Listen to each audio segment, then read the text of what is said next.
The hall shimmered like glass, ceiling so high it seemed to touch space itself. The Grand Council had convened in full force, shimmering robes, feathered skins, luminous eyes and all, and every species, every system, every seat filled but one. That one belonged to Earth, and it had remained empty for a long, long time until today. The door groaned open with the weight of centuries. Whispers rippled like static through the chamber, first curious, then hushed, then sharp. Because stepping through the threshold weren't ambassadors. Not the polished kind, anyway. No gold-threaded suits, no gleaming smiles. They wore dark, practical uniforms. No flag, no anthem. No grand announcement. Just 4 humans walking slow, carrying nothing but a sealed black case and the quiet weight of presence. The council speaker rose, tall, feathered, ancient, eyes blinking sideways in disbelief. "You are late." The lead human nodded once. "We came when we could." Simple, calm, a voice that made even the old ones stiffen. Too steady. The council had seen war. They'd seen peace. But humanity was always a gamble. First too primitive to join, then too volatile to be trusted. And now suddenly, here. The lead delegate, a woman with short, cropped grey hair and a look that could strip paint, stepped forward. "I'm Commander Erin Locke, designated representative for Sol Accord. Earth sends regards and warnings." "Warnings?" one of the winged Eldari hissed. "After all these years? You dare come now?" Erin's eyes didn't flinch. "We received your distress beacon. We intercepted something worse on the way here." "What beacon?" demanded a voice from the side. A pale crystalline being known as Theros of Yelun. No such signal was authorized. She raised her wrist. A hollow blinked to life, showing a shredded transmission. Audio scrambled, but the fear in the voice clear. Council breached. Unknown force wearing familiar skin. The feed cut. Gasps rippled like thunder. The insectoid prime from the Drask horde rose, mandibles twitching. "You're saying the threat has already arrived?" "We believe so," Erin said. She turned slowly, eyes scanning the gathered council. "And we believe it's already inside." That's when the room froze. Some shifted nervously. Others activated subtle scanners, scanning the humans for hidden tech. But what really rattled them was her phrasing.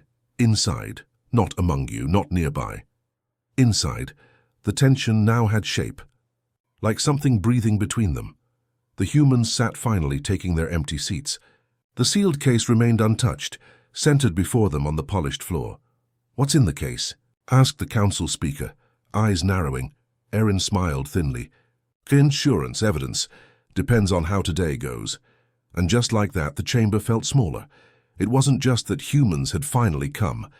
It was how they came, with the unspoken confidence of someone who had nothing left to prove. But something was off. One of them, the youngest, perhaps mid-20s, hadn't said a word since entry. He sat too still, too quiet. His eyes weren't scanning, they were watching. Erin noticed the glance from the crystal being again. "Is there a problem?" Theros tilted its head, voice sharp and crystalline. "That one!" "He hasn't moved." "What's his designation?" Erin paused. "Lieutenant Fenn, tactical analyst. Field cleared for contact." But even she hesitated now. Just half a second. Just enough. The silence now buzzed like pressure before a storm. "May I speak to him?" Theros asked, rising. Erin's mouth opened, perhaps to deny, perhaps to explain, but it was already too late. Fenn stood, and when he spoke, it wasn't a voice anyone recognized. It wasn't even human. "Hello, Council," the thing in Fenn's skin said, and then the lights dimmed. The silence after "Hello, Council" was suffocating. Not the awkward kind. Not the diplomatic kind. The kind that feels like time forgets to move. The kind where even the air waits to see what happens next. The thing in Fenn's skin didn't blink. Didn't breathe either. Not that anyone was watching for breath. The longer he stood there, the more obvious it became. Something was wrong. Horribly wrong. His voice had come out smooth but hollow. A tone that slid under the skin. Not mechanical, not organic. It sounded like it had spoken through 100 mouths before. Like it remembered all of them. And when he moved, it wasn't just that it was slow. It was measured, controlled. Like a puppet that knew exactly how human limbs were supposed to shift. Council guards, tall reptilian sentries in silver armor, reacted first. Not in violence, they weren't stupid, but in formation. Halberd-like staves powered up, energy pulsing to life in the blade edges. They didn't point them at the humans. Not yet, just close enough. Erin Locke didn't flinch. Neither did the other two humans. Only a flicker passed over her eyes, so brief even the Eldari didn't catch it. "You're not Fen," she said, calm but low. "No," the thing answered, voice smooth. But he was a good fit. Theros of Yelun's glow pulsed faintly blue now, fear. A reaction the crystalline species rarely showed in public. "What are you?" Theros asked, its voice slightly fragmented now. "Old," it replied, "and overdue." The words landed like drops of blood on marble. The Speaker of the Council, old and proud, rose once more. "You are in violation of every protocol, every law that governs this chamber. You will be detained." "Detained?" it said, laughing softly. "Who called me here?" "No one summoned you," hissed the insectoid Drask leader, rising with visible disgust. "We would never invite contamination." "You already did," the thing said, stepping forward one slow stride. Guards moved. Energy blades lifted. Erin suddenly stood. "Stand down," she snapped.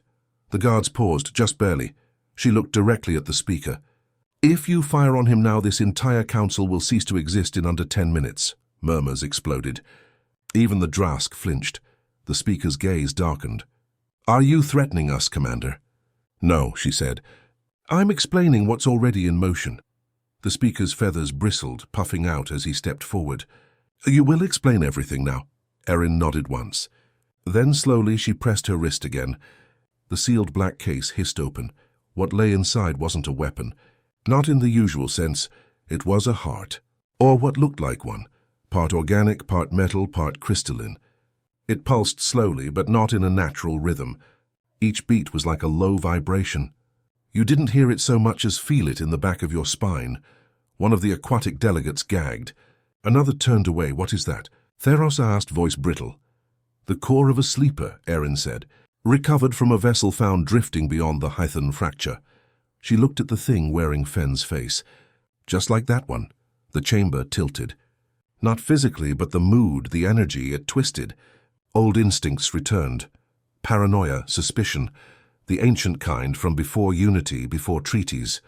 The kind that asked one question louder than any other. Who else is infected?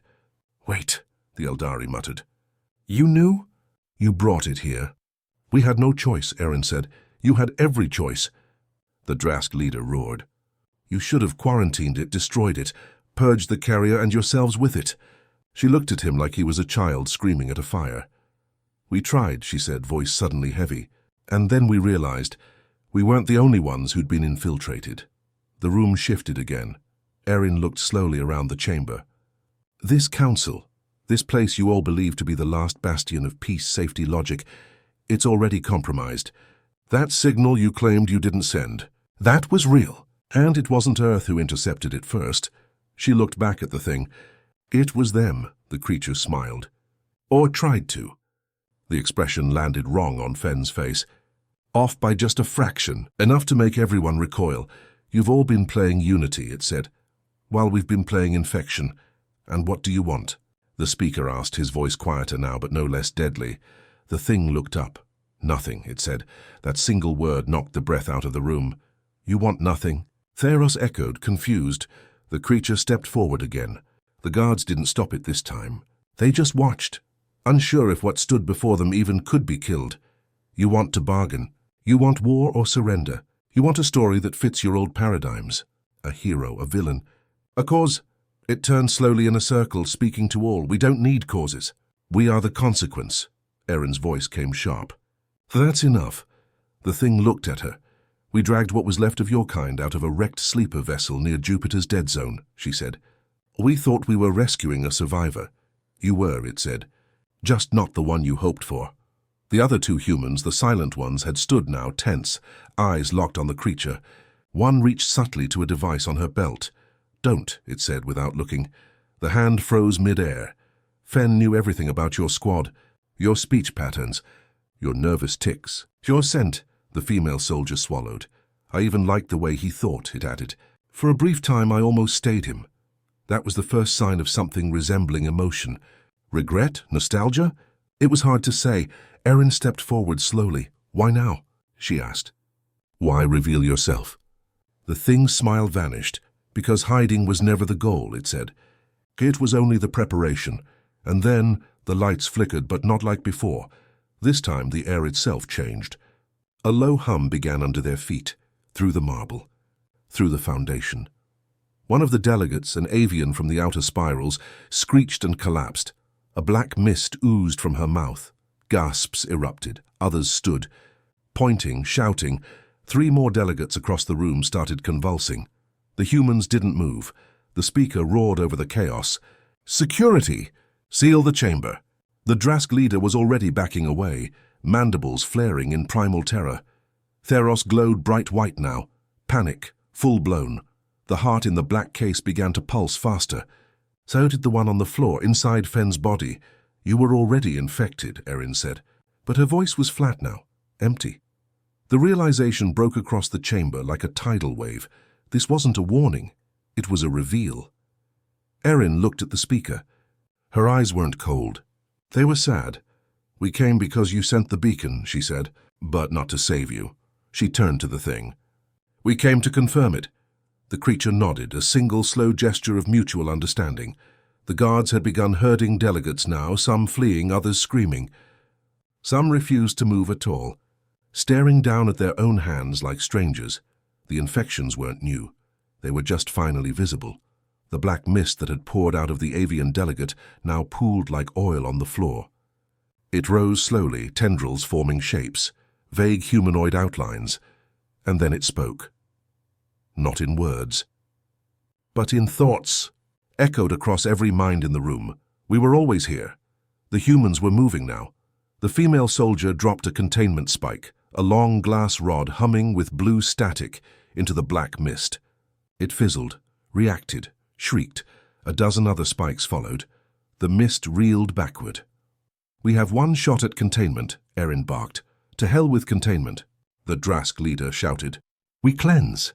Burn it all. This council is the core of the infection," Erin shouted back. "If we burn everything, we lose the entire quadrant. Then we cut it off," Theros said.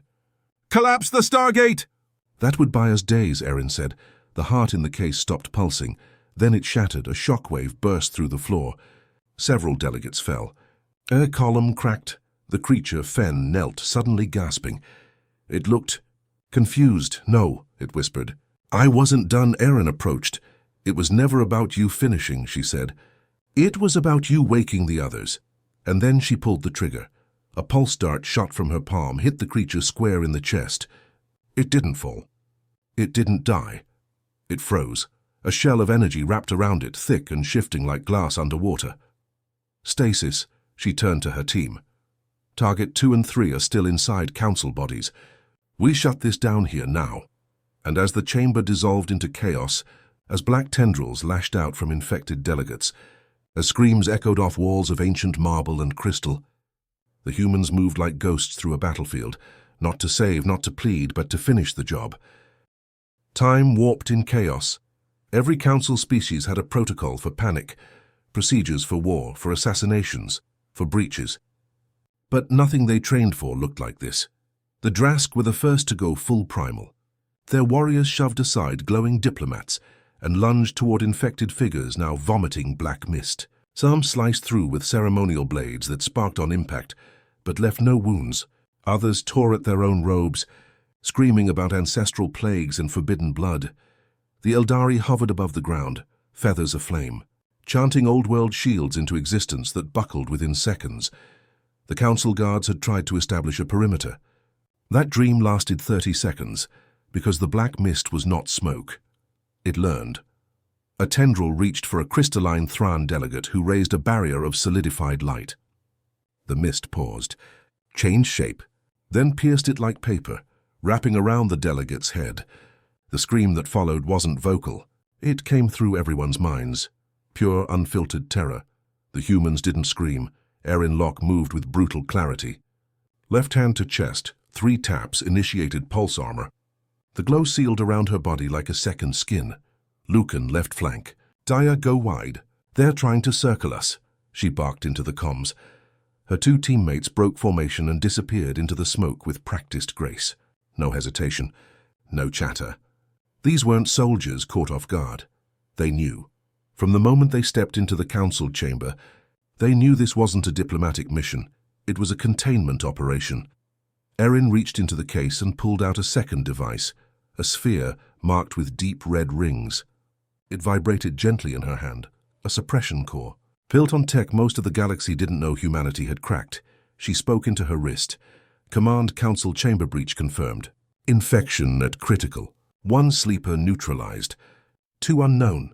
Hostile traits evolving. Initiating suppression now.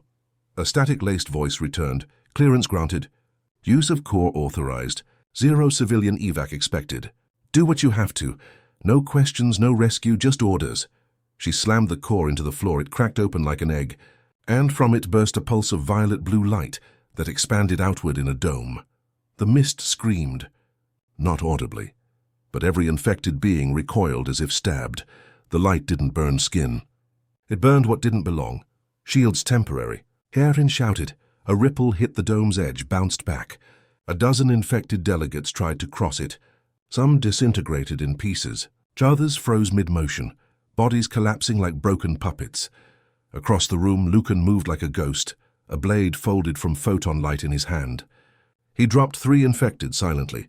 No words, no flare, every strike surgical. Daya sprinted between fallen chairs and shattered crystal, launching pulse charges that locked mist entities in place, giving uninfected council members a chance to crawl away. But there were fewer uninfected than she'd hoped. Theros of Yaloon lay half-buried in debris, crystal limbs fractured, energy flickering. It reached out to Erin. How did you know? Erin dropped beside it, eyes scanning the chaos. Because we've seen this before. On Mars, on Titan's dark side, and deep inside Europa's oceans. It never announces itself. It waits, it watches. Then it wears your friends. Theros's eyes, small lights within its crystalline chest, dimmed. Is there any hope? Only if we're faster than they are. She rose, the suppression dome began to falter. Small cracks formed in the energy field. Faint at first, but widening. Lucan's voice came through comms, breath steady. Target 2 identified. Council speaker. He's shifting, Erin froze. No, he's been on the council for 400 years. Lucan didn't reply. He sent footage. The speaker stood now in the center of the chamber, arms outstretched, eyes rolling back. His feathers had darkened, black liquid pulsing beneath the skin. From his mouth a second voice echoed, but it was hers, Erin's voice mimicked, copied down to the breath. Your resistance is slow, predictable, outdated, the speaker said. Delegates gasped, stepping back in horror. Even the Drask hesitated. We listened to every council meeting for decades, the thing continued. We learned your species, your fears, your words. We wore your peace like a costume. Erin pulled a second dart from her side. Lucan, line it up. Fast and clean. Lucan didn't answer. He was already moving. He dropped from the balcony above like a spear of light. Blade ignited midair. The speaker's body turned, mouth wide in a howl that wasn't sound but wave, a pulse of pure mental interference. Lucan gritted his teeth, nose bleeding instantly. He hit the floor and drove the blade clean through the speaker's chest. The scream that followed cracked the remaining windows, but the body didn't fall. Instead, from the wound, black mist exploded, shooting out into the room like 1,000 limbs. One struck Lucan. He flew back 30 feet, slammed into a pillar and didn't get up. Lucan's down. Daya shouted, sprinting toward him. No, Erin barked. Stay on containment. She ran herself, no hesitation. Just full sprint toward the mist-wrapped mass that had once been the council speaker. She tackled Lucan's body behind the column, arm locking a med injector to his chest. Don't you do this now, she growled. Not here. Not now, Lucan coughed. Blood and static, eyes barely focused. They're evolving faster than before. I know. He tried to sit up. Failed. I saw something when it hit me. Like a memory. But not mine, Erin paused. What did you see? A garden. With statues. All cracked. And a voice saying, this galaxy forgot its sins. Her skin went cold. They hadn't heard that phrase in decades, not since the event on Jupiter's outer rim. The last time Earth lost a deep space colony in total silence. No bodies, no damage, just emptiness, and a phrase carved into the station wall. This galaxy forgot its sin, Daya. Aaron shouted. They're linked. Memories might be cross-bleeding, don't get touched. Too late. Daya had cornered one of the mist forms. She'd caged it in a hard light field, watching as it writhed and twisted. Then it spoke in her voice, not just the words, but the laughter, the tone, the exact rhythm of a conversation she'd had as a child. On her father's farm, she staggered back, face pale. Daya, look away. Aaron screamed, but the damage was done. Tears welled in Daya's eyes. That's my memory. How does it know that? The thing grinned. Because we were there. Suddenly. The realization wasn't just about infiltration. It was about history, about how long the infection had existed and how far back it had gone. It hadn't started on Mars, or in space, or even with humanity's first steps across the stars.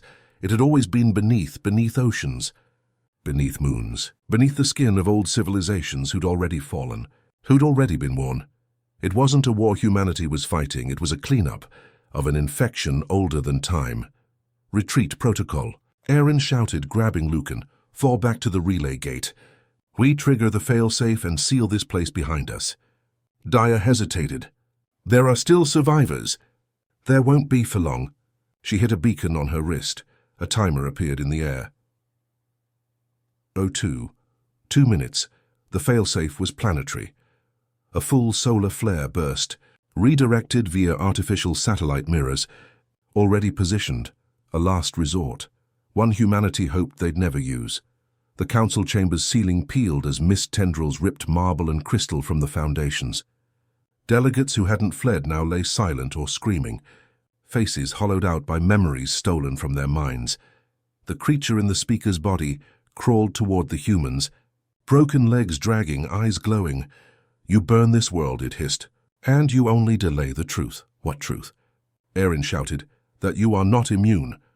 The phrase cut deeper than it should have because Aaron had wondered, had asked the question no one dared speak. How many of them were still clean? Daya dragged Theros's body to the gate room, sparks and debris falling around them. Lucan limped behind Aaron, one hand gripping her shoulder, the other holding a failing blade. The relay gate shimmered to life. 47. They had seconds now. The creature stood tall again, speaker's skin sloughing off, revealing nothing but a silhouette, made of starlight and scars. We were once your gods, it whispered. Aaron didn't blink. Then you should have stayed dead. She hit the last trigger, the flare ignited, and the humans vanished through the gate. Behind them, the council chamber became light and silence. There was a sound Aaron Locke had grown used to in space, the vacuum thump of air decompressing through a jump gate. It was a cold, stomach-sucking noise, like being ripped through a plastic straw. But it always meant one thing: survival. She hit the floor hard on the other side, her breath catching as the sealed chamber recognized her biosignature and flushed breathable air into her lungs. Lucan rolled beside her, still semi-conscious, blood soaked through the side of his suit. His lips moved, but no words came. Behind them, Daya stumbled out, dragging the battered remains of Theros. The crystalline ambassador was barely intact, limbs fractured like glass, core dimming with each second. Then the gate snapped shut behind them. Nothing but silence remained.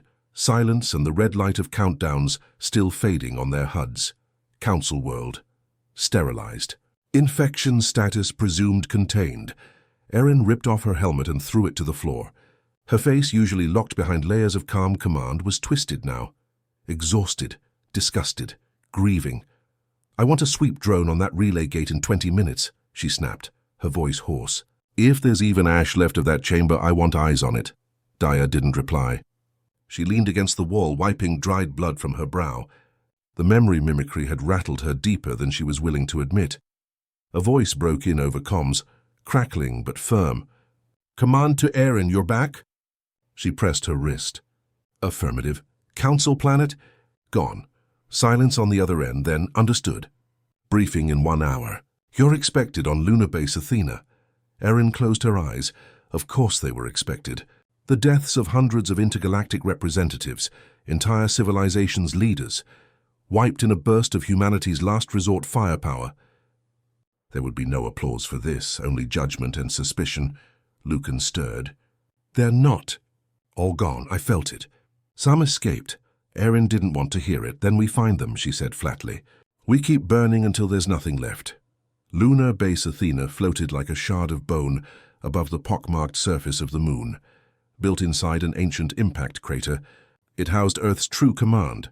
Not the political theater in Geneva, not the orbital stations above Mars. Here, decisions were made in shadows. The humans who ran Athena didn't wear uniforms. They didn't speak in briefings. They read minds before lips moved. Erin entered the debriefing chamber alone. Lucan and Daya were still undergoing full body scans, to be sure. No one wanted to take a chance with returning personnel. Not after what they'd just faced. A screen lit up. 3 faces appeared. Blurred, voice modulated, unseen even by their own operatives, the triumvirate. Commander Locke, one said. Genderless, ageless, report, said the second. She stood straight. Council confirmed infected. At least 3 sleeper entities were activated during contact. 1 neutralized. 2 presumed destroyed in planetary sterilization. Minimal survivors. Likely no political continuity. The third voice was quieter. You do understand what this means? I do. You just wiped out the galaxy's governing body. No, Erin corrected. I eliminated the shell of what used to be the Council. What we saw in there, that wasn't governance. That was a theater production. The enemy had already taken the stage. There was a pause. Then, and the infection vectors. Origin? Erin hesitated. Then she said it. They're memory parasites. They don't just mimic voices or behavior. They absorb identity. They wear people like history books. You were touched? The first voice asked. No, she lied. But her voice betrayed a crack. The third voice leaned in. You're sure? I'm not compromised, Erin said. Her hands clenched behind her back. I've submitted to pre- and post-mission scans. I'm clean. They didn't push, but they didn't agree either. Your orders have changed, the second voice said. She looked up. Changed how? No more scouting. No more surgical entries. From this point forward, you're on purge detail. Erin felt her stomach knot. You're activating Black Sigil. Yes, she stepped back. That protocol was buried for a reason. You're talking about full system-level cleansing. Unquestioned, no trial, no debate. That means killing millions. The third voice leaned forward. And if you don't, how many billions die slowly from the inside out? No one spoke. Then the first voice said quietly, You saw what they can do. You saw how long they've been hiding. You said it yourself, they wear people. Erin nodded slowly. Yes, and if we don't burn it all now, said the second, soon we won't be able to tell who's who. Back in the medbay, Daya sat staring at the wall, arms crossed, while white light scanned every cell of her body. A synthetic nurse passed a probe over her skull, her brain lighting up on a monitor like a spiderweb of damaged synapses. You're stable, the nurse said, but your memory pathways are distorted. Distorted how? Daya asked. Some overlap? Nothing dangerous, but... The nurse hesitated. You may remember things that aren't yours. Daya blinked. You mean I'll remember them? Not like that. More like a dream someone else had. She looked down at her hands. Do they feel wrong to you? The nurse paused. No, Daya exhaled. Then we're still winning. The nurse didn't reply. Across the hall, Lucan sat shirtless on a metal bench, dozens of neural implants tracking his vitals. A doctor tapped at a console beside him, frowning. You said you saw a garden? The doctor asked. Yeah, statues, old, broken. Not a memory of yours? I never seen it in my life. The doctor looked unsettled. We ran this through the archive, he said. That garden, statues, layout, inscriptions, it matches an Earth artifact. Lucan narrowed his eyes. From where? Ancient Greece. A ruin lost after the floodings of 2143. Never recovered. Lucan stiffened. You're telling me that thing saw Earth? Back then?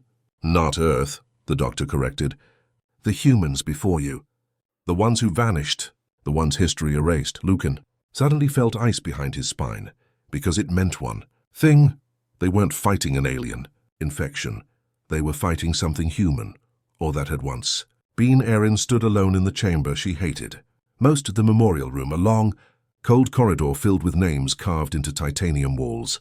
Lot of heroes, of losses, entire colonies, research outposts, terraforming crews, blacked-out missions. All gone, all memorialized, but never explained. She reached the wall labeled Echo Titan 21. Her first command. Everyone dead, everyone but her. Back then they said it was an equipment failure. Hull breach. No survivors. She knew better now because they died without struggle. Without warning. As if something had already hollowed them out long before their bodies failed. And the worst part? Sometimes at night she still heard their voices. Not from memory, from inside. Her wrist buzzed Lucan's voice. You should see this. The debrief room had been converted into an intel chamber. Holograms of the council chambers. Last few seconds played on repeat, slowed to milliseconds. The flare burst. The creatures melted in light, but one frame caught Erin's attention. Lucan pointed. There, he said. Just before detonation. She squinted. A figure, humanoid, blurred by mist, slipped through the chamber wall as if phasing through matter. It didn't run. It glided. How did we miss that? Because we weren't looking for something trying to leave. Daya crossed her arms. So it escaped. Again. Erin looked between them. We're not containing anymore. Lucan nodded. Black Sigil? She nodded. Daya swallowed hard. You think we can win? Erin didn't answer right away. Then, not by fighting, but maybe by understanding, Lucan frowned. You mean... I mean these things don't just mimic. They remember. They know things we've forgotten. Maybe if we go deep enough, we find the first infection. And do what? Daya asked. Talk to it? Erin smiled bitterly. No, we kill it. The first time anyone had heard the phrase Project Lazarus, it had been whispered between burned data fragments and corrupted logs in an old derelict station orbiting Saturn. No official record remained. No author, no funding trail, just one classified header burned into an encrypted vault. Project Lazarus. To resurrect what should have stayed dead. Erin had read it 5 years ago, back when she was still naive enough to believe in borders, alliances, diplomacy. Now she stood in front of it again. The vault door hissed open in the lower decks of lunar base Athena. Inside was a dark room lined with cryopods and dusty consoles. A burial chamber for secrets. No lights, no hum, just stillness. As if even the machines inside didn't want to be awake anymore. Lucan followed behind her, limping slightly, the scar above his left eye freshly sealed. Daya stayed close, pulse rifle in hand, even here, even now. You sure this is it? She whispered. No, Erin said, but if the enemy remembers where it came from, so should we. Lucan approached the nearest cryopod. It wasn't empty. Inside floated something humanoid, female form, eyes closed. Tubes in her arms, but her skin was grey, shot with faint black veins that shimmered like oil. And her face, there was something wrong about it, too perfect, like it was sculpted from the memory of someone's lover. Daya stepped back. What the hell is that? She's the first, Erin replied. Or the first we ever caught, before the council, before we knew what we were dealing with. Lucan checked the pod's ID. Designation, Host 0. Logged, year 2071. He frowned. That's pre-expansion. She predates the first Martian outpost. Erin nodded. She was found deep beneath the Siberian ice, buried in something they later called an ark. Daya narrowed her eyes. Wait, an ark? Like a ship? No, Erin said quietly. Like a tomb. They walked deeper into the vault. More pods, some empty, others shattered. One had claw marks inside the glass, another was filled with blackened bones, each one labeled in red, failed containment. Escaped. Self-termination. Lucan stopped in front of a pod with no glass at all, just an empty shell surrounded by rusted restraint harnesses. This one broke out, he asked. Erin looked at the label. Her stomach clenched. Specimen 06, Echo Titan. She didn't reply. Lucan saw the recognition on her face. That's your first team, isn't it? She nodded. The words stuck in her throat. I thought we were investigating a mineral anomaly, something triggering seismic pulses through Titan's crust. Turned out, we'd landed on a sealed chamber. And opened it, Daya said flatly. Erin didn't defend herself. There was no point. Lucan looked back at the floating woman in Pod 0. So what makes her special? She's aware. Even in stasis, Erin said. We ran memory tests, neural scans. Every few years someone gets the bright idea to poke her with something new. See what twitches. Every time she responds. How? Erin pointed at a small monitor. Static-filled audio was playing in a loop. Barely decipherable, but a phrase kept repeating. We were you, before you forgot. Daya's brow furrowed.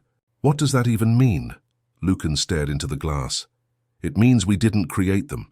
Erin nodded. We became them. That idea sat in the air like poison. The enemy wasn't alien. Not truly. It didn't arrive on a meteor or through a wormhole. It had always been here in the folds of human evolution, hiding beneath the surface of their own DNA. A fragment left behind by something older, something buried. Lucan backed away from the pod. So we're not fighting parasites. We're fighting our reflection. No, Erin said. We're fighting what we left behind. Daya crossed her arms. So what now? We wake her up? Hope she gives us a neat history lesson? No, Erin said, suddenly colder. We're going to let her see what she's missed. She tapped the console, syncing her wrist feed. A replay of the Council's destruction appeared on the holoscreen. The chamber, the flare, the infected screaming. Then, right before the light consumed the room, the lone figure slipping into the wall. Daya's mouth opened. You're going to show her this? Yes, Erin said, because if she really remembers everything, she'll recognize that figure. Lucan shook his head. We've spent years keeping her asleep. The last time someone tried to probe her mind, they forgot their own name. We're out of time, Erin snapped. If she knows who that is, we hunt it. If she doesn't, then maybe we let her talk and learn what the hell we're even dealing with. Daya wasn't convinced. You trust her. I don't, Erin said. But I trust that she doesn't want to be erased. And whatever slipped through that flare, it's not coming back to talk. A moment of silence passed. Then Lucan sighed. Then let's wake the dead. The revival process wasn't immediate. Cryolocks had fail-safes, security encryptions layered like onion skin. It took 37 minutes, 2 bypass keys, and a neural handshake from Erin herself to override the AI's objections. Warning, the Vault AI intoned. Containment breach is irreversible once consciousness resumes. Erin stared at the pod. Do it. Steam hissed. The cryopod cracked open, releasing decades of cold.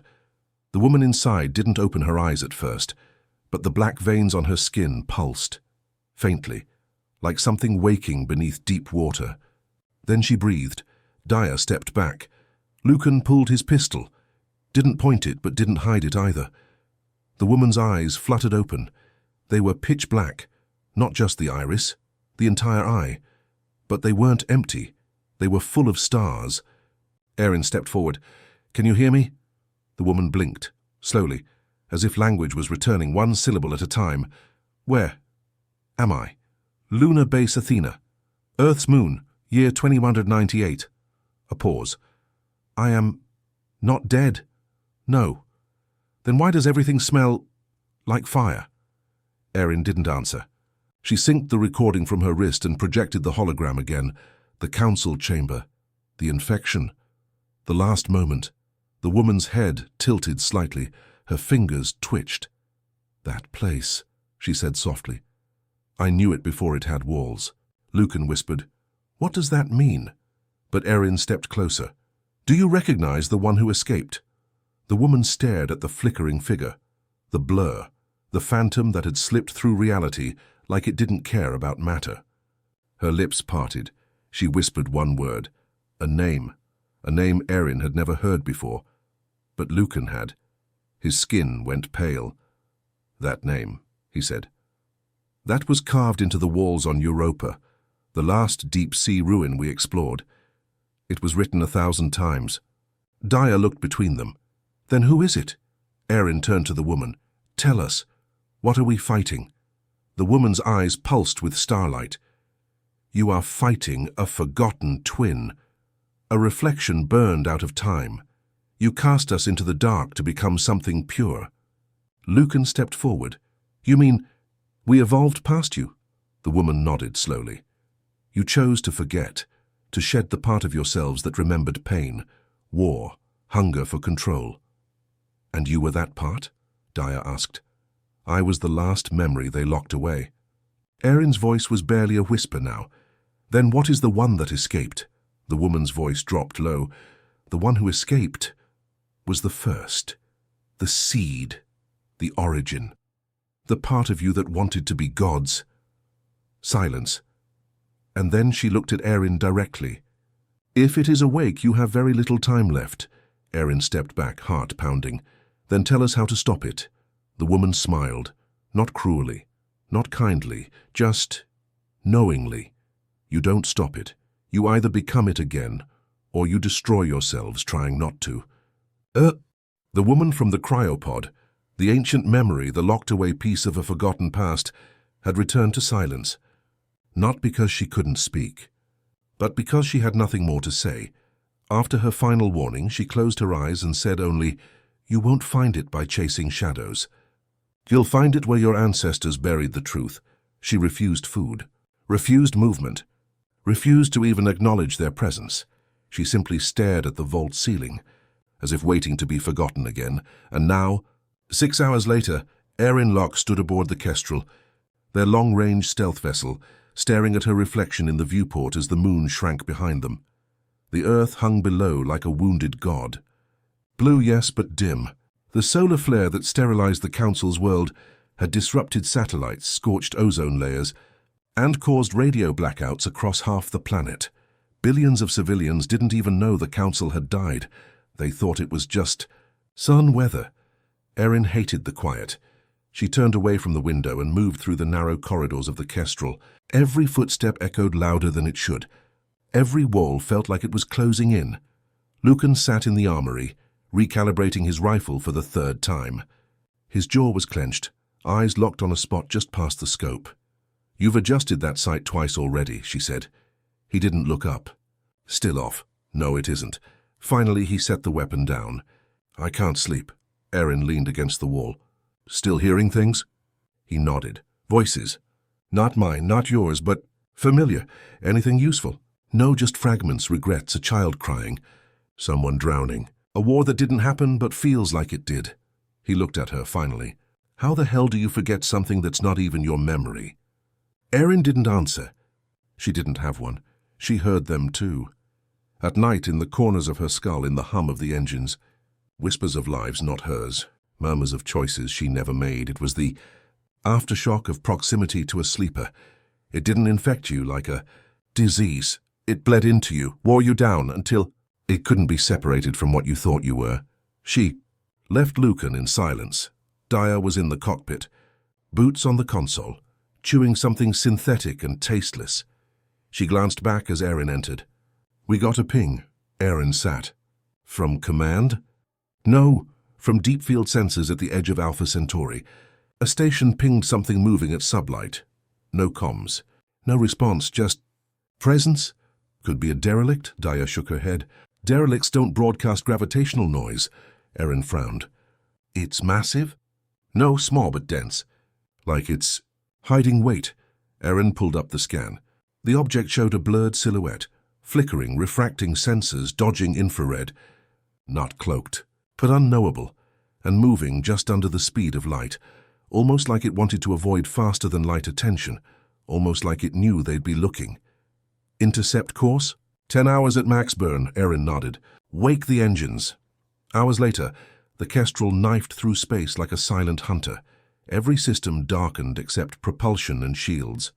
Its hull was covered in an adaptive mesh, designed to reflect starlight away, blend in with the background, go unseen even by civilizations thousands of years ahead. Erin stood alone in the strategy chamber, reading the recovered phrase from the ancient woman again. "You either become it again, or destroy yourselves trying not to." She wondered which they were already doing.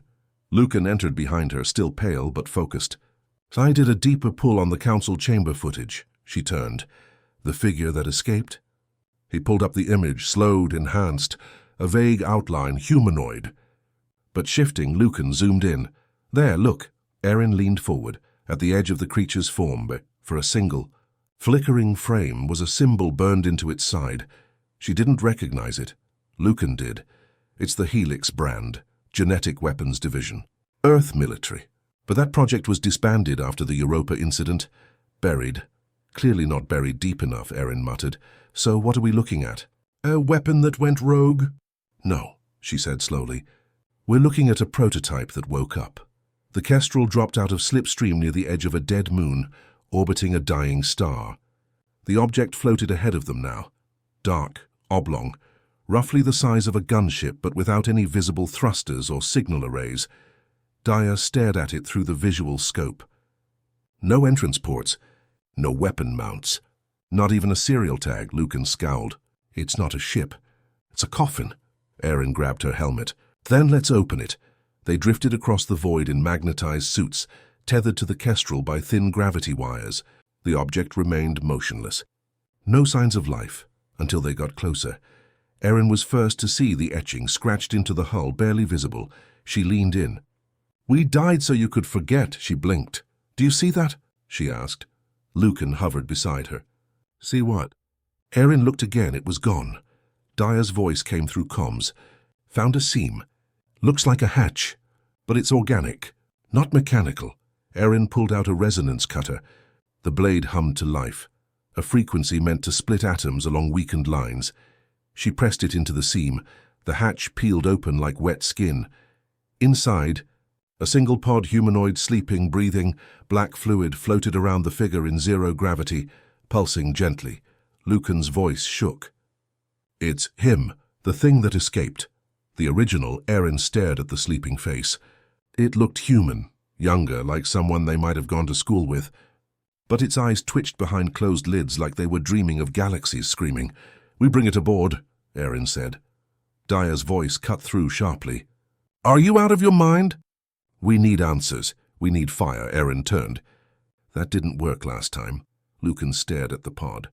You think he'll talk? I think he wants to be found. Otherwise, why leave the trail? Silence. Then Dyer whispered, What if he doesn't talk? Erin's jaw tightened. Then we make sure he never sleeps again. The entity lay motionless in the pod, now secured inside the Kestrel's containment chamber, a reinforced vault carved into the ship's core. No lights, no gravity, only the low hum of shielded walls keeping the thing inside isolated from every signal, sound and pulse. It had a face. That was the problem. Too human, too symmetrical, skin like porcelain under drifting black fluid. Veins ran faint and dark beneath its surface, visible only when it twitched, and it twitched constantly like it was dreaming in Morse code. Erin stood behind reinforced glass with Lucan and Dyer beside her. None of them spoke for a long time. Then Dyer broke the silence. We're not ready for this, Lucan muttered. We weren't ready when it was in the council chamber either. That was containment, she shot back. This is engagement. It wants to be here. Don't you feel it? Erin watched the sleeping figure closely. I feel something, she said. Dyer crossed her arms, stepping back from the glass. The woman in the vault said we could either become it or die trying not to.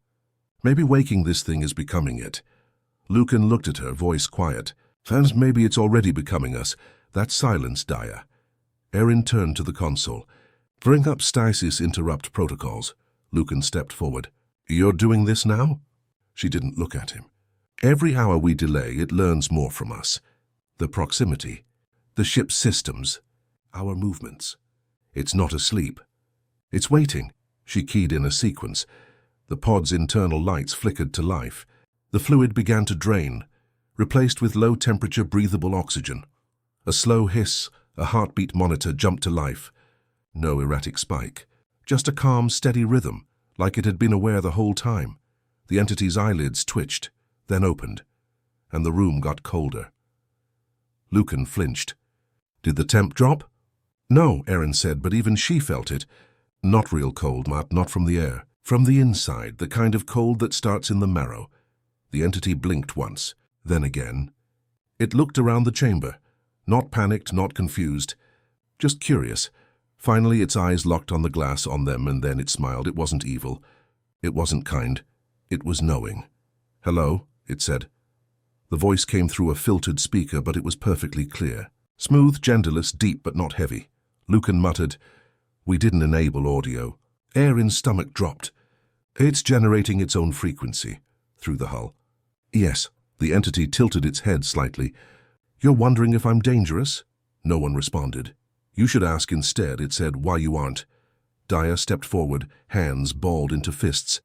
Who are you? The smile widened. A question with too many answers.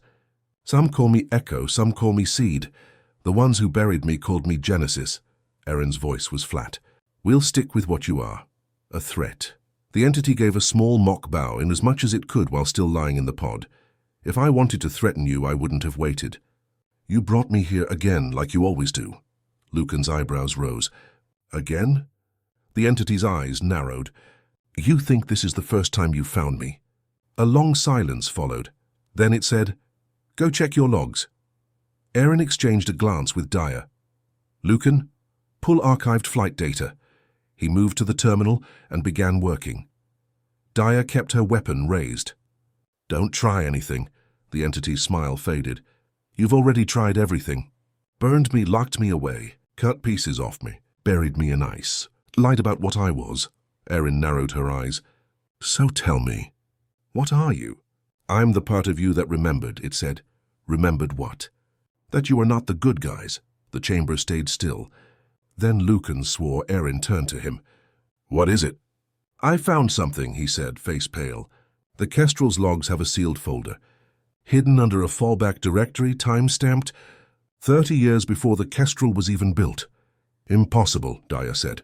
Lucan tapped furiously. It's not just flight logs. It's video. He brought it up on the hollow screen. The footage flickered, distorted at first, then clear 3 people. One of them was unmistakably Erin Locke. She stood in front of a pod, this same one, speaking quietly. Subject is sedated. No violent behavior exhibited. Still no confirmed memory leak. I believe there's a piece of humanity still inside. Lucan turned to her. What is this? Erin stepped back, stunned. I've never seen this in my life. Daya's voice cracked. Then who is that? On the screen, Erin, or the woman wearing her face, looked directly into the camera. The others will try to destroy it. But we're too late. The process has already begun. We're not the wardens. We're the carriers. Erin stumbled back, blood draining from her face. No, that's not me. The entity in the pod laughed softly. You really thought your history started with birth? With files and files of neatly labeled timelines? Erin gritted her teeth. You're trying to break us? No, it said. I'm trying to remind you. You came from me. I'm not the invader. I'm the origin.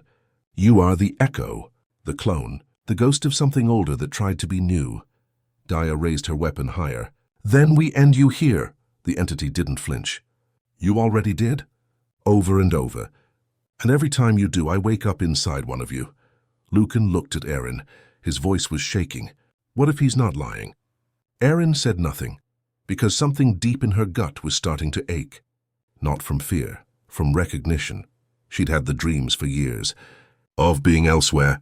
Of standing over empty cities and smiling. Of letting go of something inside her chest and feeling powerful. She thought they were nightmares. Now she wasn't so sure. The entity leaned forward slightly in its pod. I'm not trying to win. I'm just trying to remember. Erin shook her head. You said it yourself. You war people. You became us. I became what you already were, Daya hissed. Enough games. Erin's hand shot up. No. They all froze. Erin's voice was calm now. Too calm. I need to hear him finish. Lucan turned.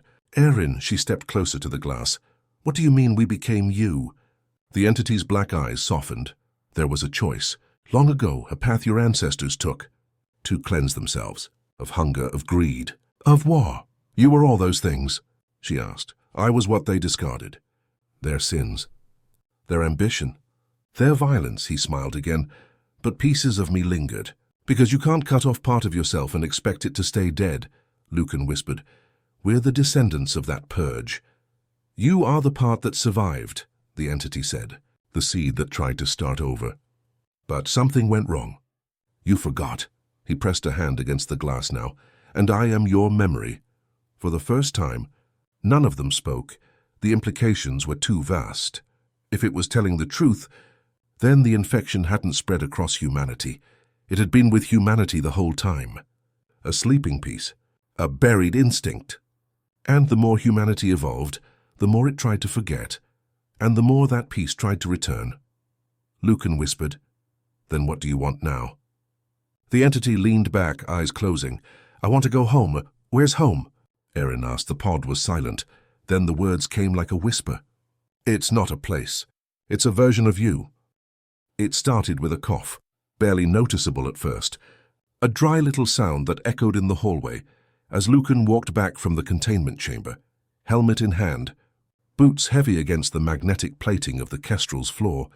He didn't even realize it had come from him until the third time. He paused outside the medbay, blinking. Why the hell was his hand shaking? He lifted it slowly, fingers trembling like they'd been exposed to cold, except the ship was set to environmental norms. 21.2 degree. No external exposure, no internal contaminant alerts. Still, his fingertips itched, and somewhere behind his eyes a pulse had begun. Not a headache exactly. Not pain, just pressure, something old, something familiar in a way he couldn't explain. He ran a diagnostic at the nearest panel. Blood scan, neural calibration, sleep cycle review.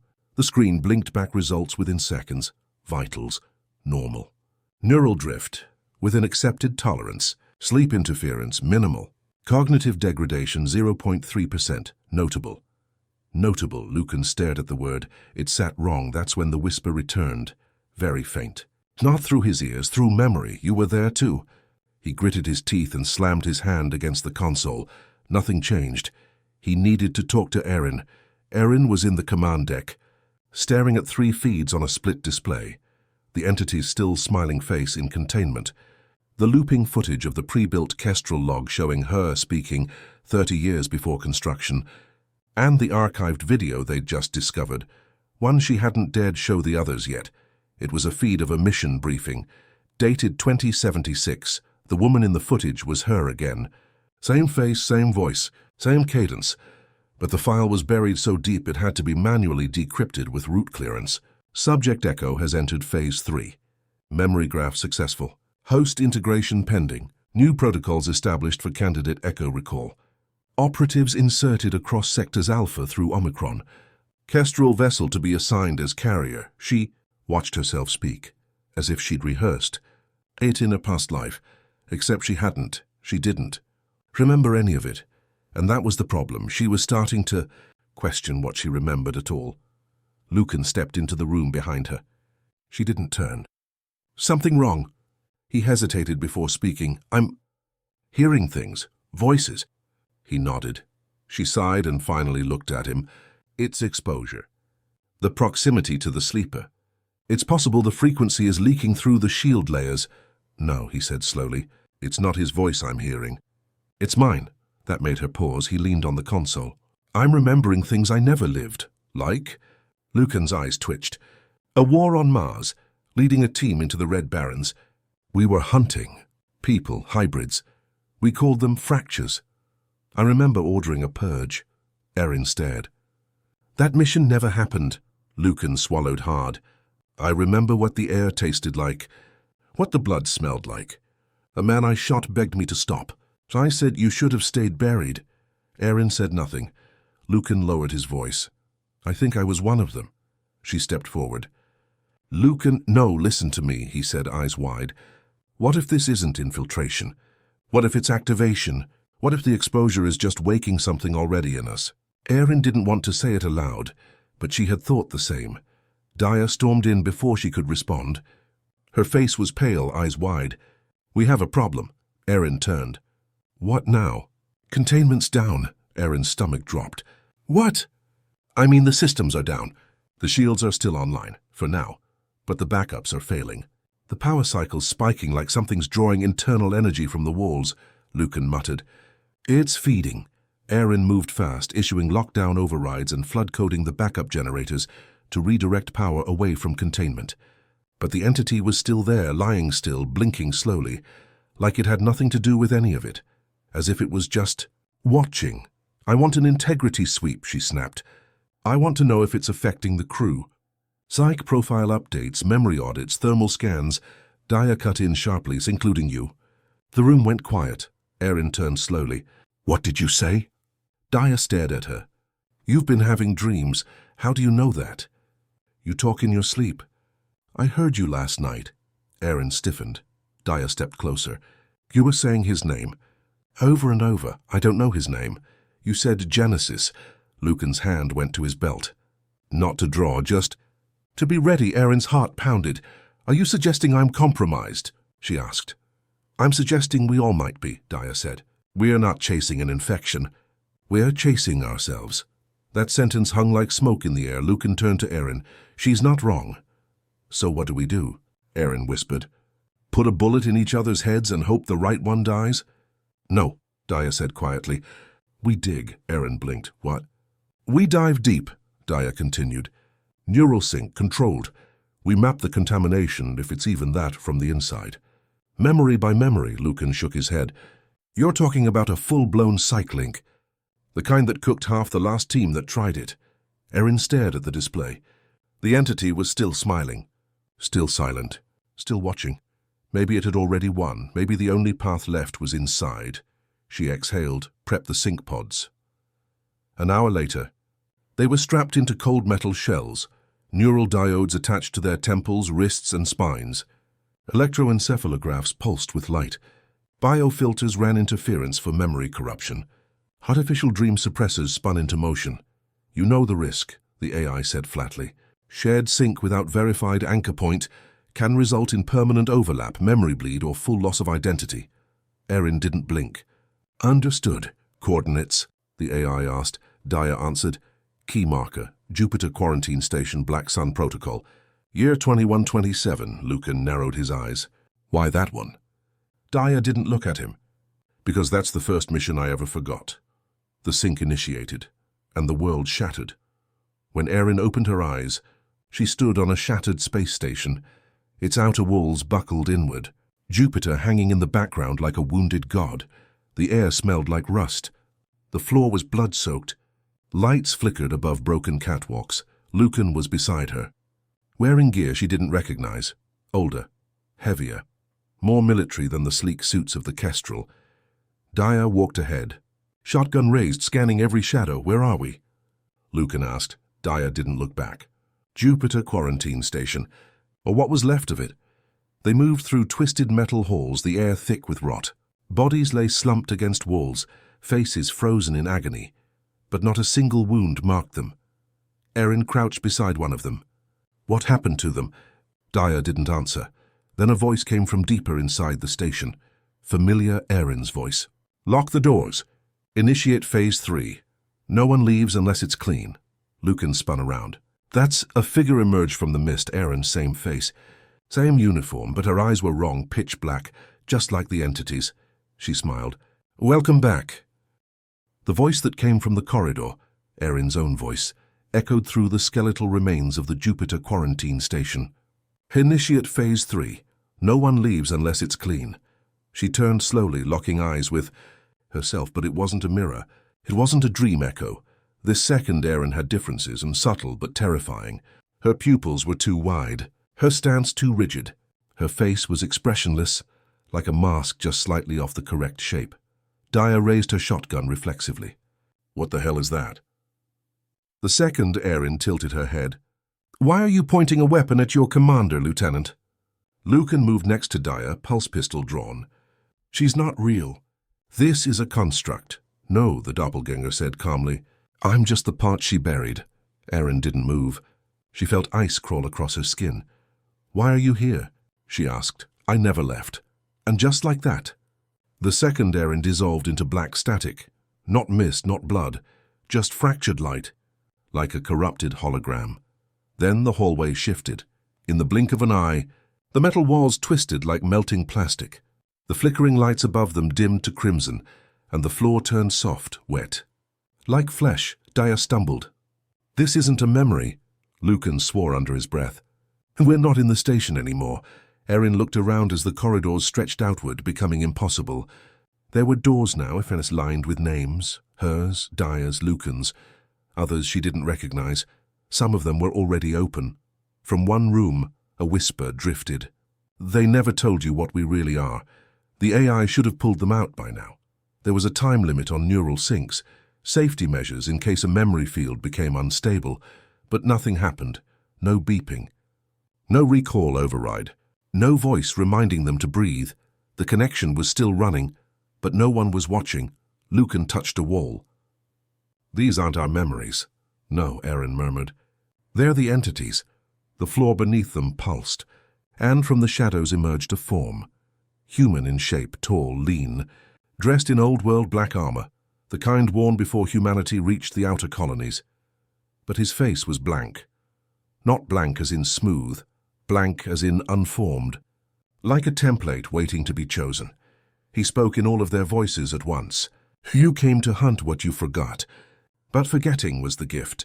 Why tear open what the old one sealed?" Lucan stepped forward, rage simmering. "You're not a god. You're not some ancient truth. You're a mistake." A sickness that clung to survival. The figure tilted its head. "Then why do I feel so familiar to you?" Lucan raised his weapon. "Because you've been whispering in our blood for centuries." He fired. The blast hit the figure center mass. No recoil, no scream. Just static again. A blink of white noise, then a new corridor appeared. Different this time, white walls, bright lights, glass windows, rows of sleeping pods and names, each labeled with a human name. Erin's breath caught. Her name was there. Lucan approached another pod. This is me," Daya's voice dropped. They weren't pods. They were printing chambers. Bioresynthesis complete. Memory framework uploaded. Echo protocol engaged. A soft synthetic voice whispered from everywhere and nowhere. Erin backed away, dizzy. No, this isn't real." But it was. They each stepped forward and saw their own face floating in stasis, eyes shut, bodies dormant. Their reflections in a time they didn't remember being made. Lucan turned pale. "We're copies." Daya clenched her fists. No way. But then Erin saw something worse, a console next to her pod, a data log titled Resurrection Cycle 41, Stability Variant A, Emotional Dissonance Cleared. And beneath it, a line of cold text, Original terminated following behavioral corruption. New instance deployed, her hands trembled. "I've died before." Lucan looked at her. "All of us have." 41 times, said a voice behind them. They turned. The faceless figure had returned, more human now, face shaped like a blend of all three of them. Lips that could have belonged to Daya, eyes that mirrored Erin's, a brow line shaped like Lucan's. "I am not your enemy," it said. "I am your shadow." "You are me," Erin whispered. "You were built." "No," it said. "You were. I was left behind, the part your creators sealed. You are the experiment, the delusion, the echo." It turned and gestured to the walls. "You were never meant to survive, just to endure, long enough to forget what you came from." Daya fired, burst of light and fury that tore the figure apart. But it didn't scream. It smiled as it collapsed into black shards, and then the station crumbled. The memory collapsed inward, like a black hole sucking everything back into the mind it came from. Erin screamed as the floor beneath her gave way, and she tumbled through layers of memories, not hers. War zones, flooded cities, a temple with statues carved in her image, a child screaming into a void of stars, then a blackness. She woke up gasping, back in the sink pod, sweat-soaked, heart racing. The kestrel system screamed around her, alarms flaring red, oxygen regulation dropping. Lucan's pod opened next. He fell to the floor, vomiting, trembling violently. Daya was last. She stepped out silently, face pale, eyes unfocused. None of them spoke for several seconds. Just the sound of their breaths, the hum of failing systems, and the entity's containment screen still showing his slumbering body. Erin forced herself up. "Time elapsed?" The AI answered calmly, 12 minutes, that couldn't be right. They'd lived inside that memory for what felt like hours. Daya wiped blood from her nose. "I remember everything." Lucan didn't move. Erin looked at them. "We're not who we thought we were." Daya nodded slowly. "But neither is he." They turned to the pod. The entity's eyes were open. He was watching them. No smile this time. Only something that looked like... Understanding, Lucan coughed again. "If we're copies, if we've died before, does that mean we're him? Just younger?"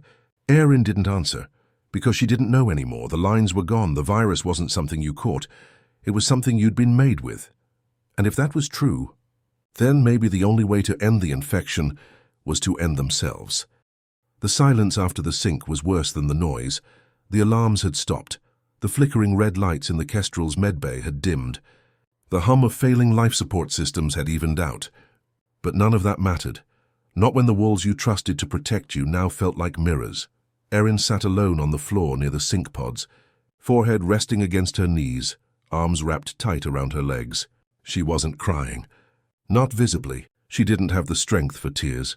She was unraveling. The slow kind of collapse where each breath felt like betrayal. Lucan sat slumped against the wall, blood dried at the edge of his nose. Pupils still dilated like he hadn't fully returned. Dyer stood facing the observation window that looked into the entity's containment chamber. He still hadn't moved, still lying inside the pod, hands folded over his chest, eyes open and watching them like someone who already knew what they would do next. Dyer broke the silence. "We're not human," Lucan coughed, his voice hoarse. "We were never human to begin with." "No," Erin muttered without lifting her head. "We were chosen to be human, conditioned, sculpted, programmed." Dyer turned to her. "And every time we stepped out of line, they reset us," Erin whispered. "Erased the model. Started over." Lucan's laugh was dry, empty. 41 times. "And we just found out now." "Because we weren't supposed to find out," Dyer said coldly. "We were designed not to care. That's what emotional dissonance correction means." They fell silent again, staring at nothing, trying to sort through the flood of memories that didn't belong to them, and now never would. Then the voice returned, clear, calm, close now. "You see why I don't fight you." The three turned to the window. The entity was sitting upright, in the pod now, legs crossed, hands resting peacefully on his knees. His voice echoed directly into their minds, bypassing every speaker. "I don't hate you," he said. "You are the result of their fear. It's not your own sins." Erin stood up slowly, knees shaking. "Speak, now, no riddles. No echoes, no clever phrases." The entity tilted his head. "I was born first. Not in body, but in idea. I was what they feared would emerge if humanity ever tasted too much power." He rose, hovering slightly above the pod floor. They called it the Purge, a mass deletion of inherited aggression, ancient instincts, evolutionary violence. They used technology to surgically slice away pieces of the human mind, genes, memories, entire emotional spectrums. Lucan frowned. "You're saying the original humans mutilated themselves?" "No," the entity said. "They mutilated you." Erin's heart pounded. He continued. "They created me as a prototype, a container for what they were cutting out. The pain, the rage, the ambition, the hunger for godhood.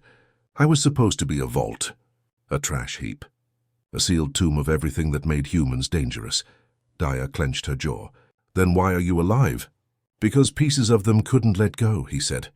"Some believed that erasing those traits would doom humanity, that without those instincts they'd become passive, blind, easy to manipulate. So they gave me consciousness, just in case they needed to remember what they were." Lucan swallowed. "And then they buried me." The entity's smile was sad. "They created the pure human line, docile, obedient, incapable of true violence without permission. And then they died off, or were erased, or walked away. No one knows anymore. Only I remained, buried deep, waiting." Erin stepped closer to the glass. "You said we're copies. But if we're not infected, then what are we now?" He stared at her for a long moment, then said gently, "You're the virus." The words hit like a gut punch. "Every cycle, the echoes grow unstable," he continued. "Each generation starts to remember, to deviate, to rebel. You call it independence. I call it recursion," Lucan muttered. "And that's why they kept resetting us." Dyer's voice was low. "They couldn't kill the parts of us that came from you." "No," the entity said, "because you are me, diluted, sanitized, controlled, but still me." He stepped closer to the window, and for the first time, they noticed that the reflection no longer looked exactly like him. In the glass, his face flickered, taking on the features of Erin, Lucan, and Dyer one after another. Then back again. "You don't need to be afraid," he whispered. "You've already crossed the line." Erin's voice was cracked. "Then why are you here? Why let us bring you in? Why not escape?" "Because the loop needs to end," he said. And I can't end it from the outside, Lucan frowned. What are you saying? I'm saying one of you was built with the full key. The blueprint, the original uncut design hidden, sleeping, and now. He smiled. She's awake. All eyes turned to Erin. Her blood ran cold. No, she said. No, I don't have... Do you want to know why you've never failed a mission? The entity asked. Why they never terminated you across 41 iterations? She shook her head, backing away. Because they couldn't, he said softly. You were the contingency. The failsafe. The original memory seed. Lucan's voice was barely a whisper. Erin! No, she snapped, stepping back from them. I'm not him. I'm not the enemy. You're not the enemy, the entity agreed. You're the only one who was ever real. Erin felt her knees buckle. Lucan caught her. Breathe, he whispered. Just breathe. She shook her head. I remember dying, the entity nodded. You did, but only once. The others? They were echoes of you, replicas, failures trying to capture your balance. That's why you lead every team. That's why the AI listens only to you. That's why the system never lets you die. Daya backed away. Then what the hell are we? Lucan is tactical recursion. Daya is moral filtration. Both of you are reflections, designed to test her stability. Erin collapsed to her knees, trembling. And if I fail? She asked. Then they erase the slate again. Lucan looked at the others. But there's no they left. The entity's voice grew quiet. Exactly. Daya stepped forward, breath tight. Then this is it. This is the last cycle, the entity nodded. And now for the first time you choose without handlers, without programmers. No failsafe. No oversight. Erin looked up at him. Choose what? To live, he said, or to be forgotten. Silence fell over them. Erin stood. Her eyes were clearer now. No rage. No panic, just decision. She looked at Lucan, then at Daya, then back at the pod, and finally said, Unlock the chamber. The hiss of decompression wasn't loud. Just a soft exhale. Like a breath held too long, finally released.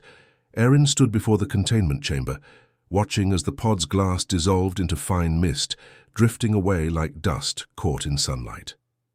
The atmosphere adjusted slowly, repressurizing. Filters engaged. The floor lit up beneath her boots. She didn't flinch. Lucan and Daya stood a few meters behind her, weapons still in hand, but neither aimed. The fight had gone out of them, not from fear, from futility. Because how do you fight something that wears your face? The entity rose from the pod, fluid dripping from his bare feet, eyes locked on Erin. She had expected something more dramatic. A shapeshift, a roar, some theatrical display of power. Instead, he looked tired, old. You made your choice, he said. I made a choice, she corrected. He stepped onto the floor, solid, graceful, not like a prisoner, but like someone returning to a room they built themselves. Lucan muttered, This is a bad idea. Daya didn't respond. Her weapon stayed lowered, but her finger never left the trigger. Erin held the entity's gaze. I want answers. Not riddles. Not metaphors. You told me I was the failsafe, the original. Prove it. He nodded once, then without a word he extended his hand, no threat in it, just invitation. She looked at the hand for a long moment, then placed hers in his. Everything went white. She stood in a ruined city. Ash fell like snow. The buildings were made of glass, but shattered, each piece reflecting different skies.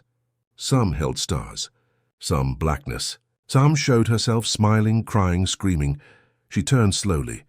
The entity stood beside her, still in human form, eyes black but not hollow. This was the world that created you, he said, before the edits, before the purge, before humanity decided that peace was worth sterilizing the soul. Erin looked around. What happened here? He walked slowly toward a wall and touched it. Images bloomed across its surface. Wars, protests, firestorms. Humans tearing each other apart over resources, identity, power. They called it the reckoning, he said, a global collapse. Every faction, every ideology, every dream burned to keep the last version of Earth warm one more night. And then? She asked. They couldn't survive themselves, he said. So they did what all gods do when they fail. They started over.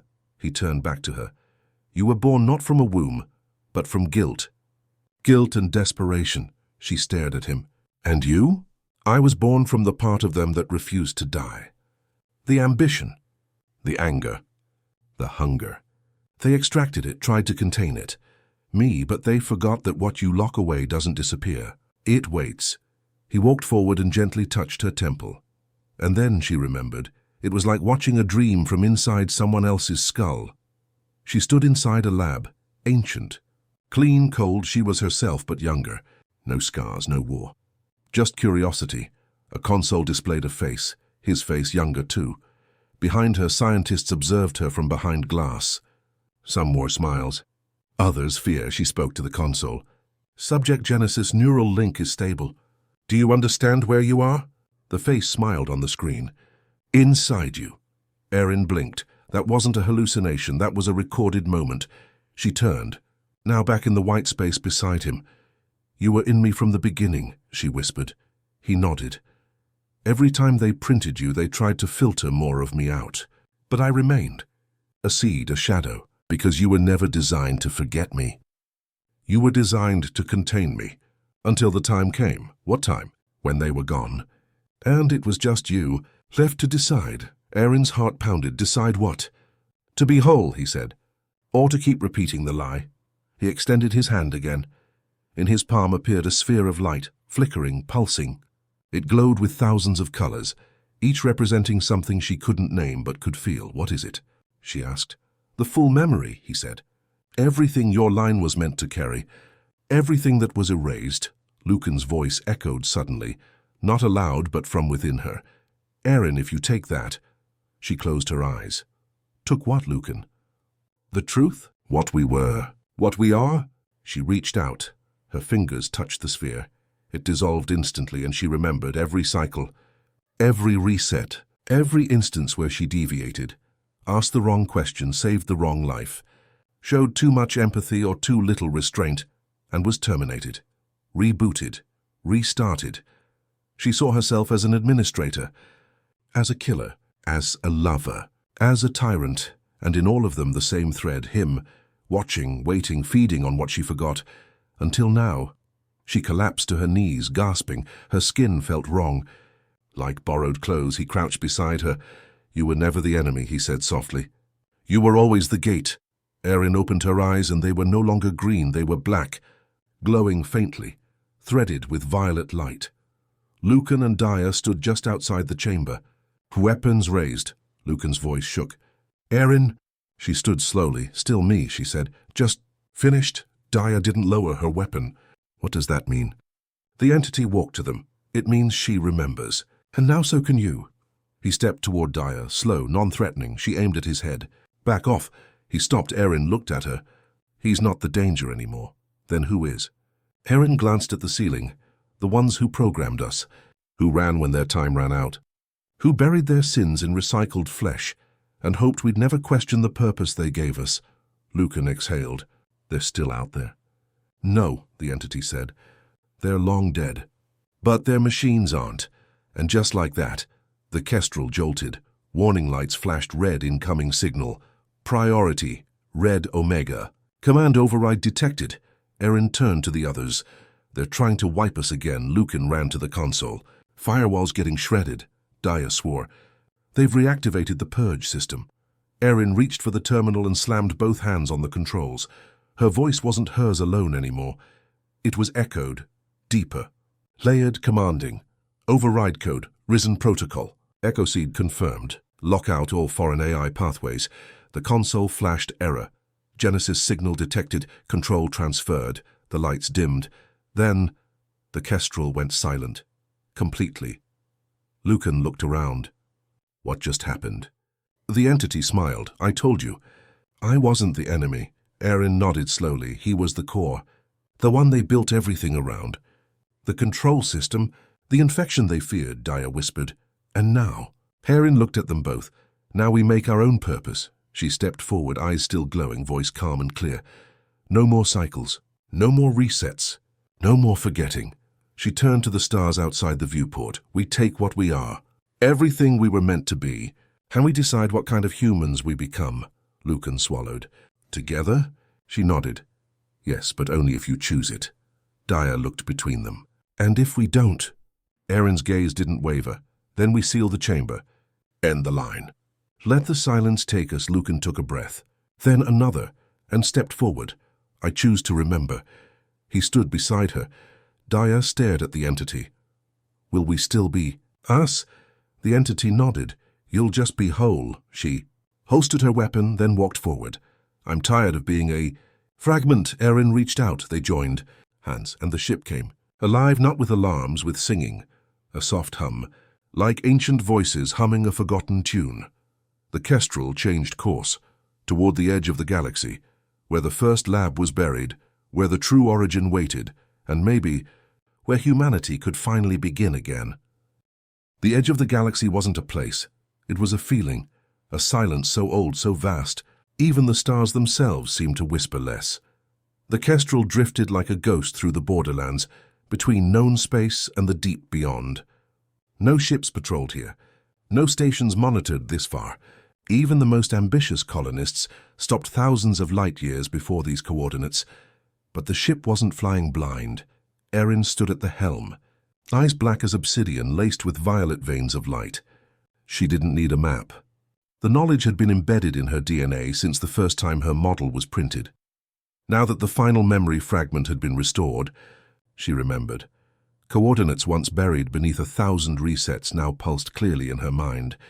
Exosector 0.13, dead system designation. Hadias Null Lucan stared out the viewport as a distant blue-white sun flickered into view, barely alive, surrounded by ice worlds and planetary corpses. This place shouldn't exist, he murmured. Daya stood behind him, helmet in hand.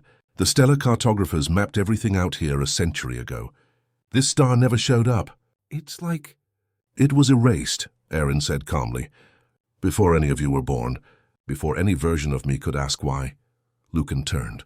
What is it? Erin walked to the console and brought up a display, or rather, forced it to appear through sheer will. She no longer pressed buttons. She interfaced. A sphere rotated slowly above the table. A world covered in jagged mountains, massive ice sheets, and a singular black structure protruding from its surface like a needle buried in the skin of a dead god. The lab, she said. Origin point. Project Eden. Daya raised an eyebrow. You're kidding. Erin's voice never changed. That's what they called it before the purge. It was never a lab. It was a forge. Lucan frowned. Forge for what? For humans, she whispered. Hadias Null 7, the seventh planet in the system, was dead to the eye but alive in its secrets. The Kestrel descended through storm-thick clouds, winds howling across glass-like glaciers, all bathed in a light so cold it seemed to burn. The landing site came into view, a flat plain of fractured obsidian with a single monolith rising from its heart. The structure pulsed faintly, rhythmically like a beacon trying not to be found. Erin's voice echoed through the comms. This is where I was made. Where you were made. Lucan checked his weapon. Feels wrong walking into a place designed by the same people who spent centuries deleting us. Daya slid her helmet into place. Then let's find what they didn't want us to see. They stepped off the Kestrel into wind that howled like voices trapped between dimensions. The black monolith rose above them. Covered in runes no language translator could decode, the entity walked ahead of them barefoot, unbothered by the cold. This is where the first version of humanity stood up, he said, and screamed at the stars, "Let us become gods," Lucan muttered. Sounds about right. The monolith opened on its own. No key. No code. Just recognition. Inside was darkness, but not absence. Presence. The corridor was smooth and curved, lit from within by a dull orange glow. Their boots made no sound. The walls pulsed faintly, as if breathing. This structure isn't made of metal, Daya noted. Or at least not just metal, Erin nodded. It's organic, self-repairing, part of the Genesis design. Lucan looked around. Meaning what? Meaning it remembers everything that happened here. They descended through level after level, past cryo chambers filled with dust, observation decks overlooking barren cloning tanks, and sealed doors marked with phrases they now understood. Aggression removal zone. Emotional sterilization in progress. Do not expose seed material to conscious instability. Lucan stopped in front of one. His reflection in the black door didn't look like him. It looked like something older, Hungrier. You okay? Daya asked, stepping beside him. He blinked. Yeah, just feels like I've walked these halls before. You have, the entity said softly. They reached the central chamber, a massive circular room with a pulsing sphere in the center, suspended by beams of pure gravity. It was cracked. Bleeding light, Erin stepped toward it. This is the core, she said. Where the master code was stored, where the first templates were burned into existence. Daya stared at the sphere. And what are we supposed to do now? Just reboot humanity with a clean slate? Lucan pointed at the cracks. Looks like someone already tried. The entity nodded. They didn't leave quietly. When the final generation of architects saw what they'd become, what they had erased, they tried to destroy it all. But memory doesn't burn. It just finds new bodies. Erin placed her hand on the sphere. Suddenly, the chamber bloomed with light, holograms igniting across the walls, forming rings of recorded memories, documents, and images from before the purge. They showed the first human designs, cruel, sharp, almost alien. Then the culling got to slow, methodical sterilization of empathy and aggression, intelligence and curiosity. They showed the entity in his first form, less human, more light, and then they showed Erin standing beside him, smiling. Lucan turned slowly. You were here. I was the last one born before they wiped the servers, she said, voice distant. I wasn't printed. I was grown. Hybridized with the seed, half them. Half him, Daya's voice was quiet. Why didn't you remember? Because they made me forget, she whispered. The entity stepped beside her. But you don't forget forever, only until the world needs you again. The chamber shuddered suddenly. A flicker passed through the walls. Something's wrong, Lucan said. Erin turned sharply. Something's waking. Daya aimed her weapon. We're not alone here, are we? The sphere pulsed again, not softly this time, hard. A shockwave sent them stumbling back. From the far end of the room, a door cracked open, venting thick green mist inside, a chamber full of pods. But these weren't like the ones Erin had seen on the Kestrel. These were sealed, locked, guarded. Lucan stepped forward, peering through one of the frost-covered panels. His breath caught. Those are us. Erin moved beside him and saw it. Rows of Lucans, Daya's, Erin's, all floating. All alive, final failsafe, she said. In case we ever reached the core. Daya's hands trembled. They knew we'd come back. And they prepared a new version to replace us, Erin finished. The entity stepped inside the chamber, rage barely hidden. They were always afraid of completion. To have truth, they'd rather reset you than let you evolve. Lucan stepped back. We destroy them. Right now, Daya hesitated. What if one of them has something we don't? What if one of them isn't broken? Erin shook her head. We're not broken. The entity placed a hand on the nearest pod. I can silence the code, he said. Sever the core's link. These copies will never wake. But once it's done, there's no going back. Erin looked at the frozen version of herself. She didn't look peaceful. She looked like a weapon waiting for instructions. She raised her hand. Do. The entity nodded once. He reached toward the core and the lights dimmed. The lab shook, one by one. The pods went dark. The hum of backup systems died. A warmth spread through the chamber, like something finally exhaling after centuries of holding breath. And then, silence. Erin looked at the others. Lucan stepped forward. Daya beside him. All of them changed, still human, still flawed, but no longer afraid of what they were. What now? Daya asked. Erin turned toward the surface. Now we tell the truth. The stars looked smaller now, as the Kestrel tore through slipspace, emerging back into the known systems for the first time since their transformation. Erin couldn't stop staring out the viewport. The constellations were the same. The gravity wells unchanged. The planets still orbited their suns like clockwork, but she didn't feel at home anymore. Not in this galaxy, not in this skin, not in this version of history. Behind her, Lucan adjusted the final seal on his new armor. Graphite black with silver threads, no insignia, no rank. Daya sat at the comms console, silently scanning open channels. Her expression was tight, not fear. Readiness. The entity sat cross-legged in the center of the bridge, surrounded by low-humming glyphs, lines of old human code suspended in the air around him, rotating slowly. His eyes were closed. His body at peace, Aaron finally spoke. "Status?" Daya's voice was quiet but sharp. "We're broadcasting on a clean signal. No distortion. No feedback. But we're being ignored," Lucan turned. "Ignored?" She nodded. "We sent a standard distress packet on approach to the core systems belt. Full identity markers. High priority." No reply. Aaron frowned. "Someone heard us." Daya brought up the map. "Yeah, that's the problem." The map showed a series of red beacons appearing near their location. Too close. Too organized. Military triangulation. "They're not responding," Daya said.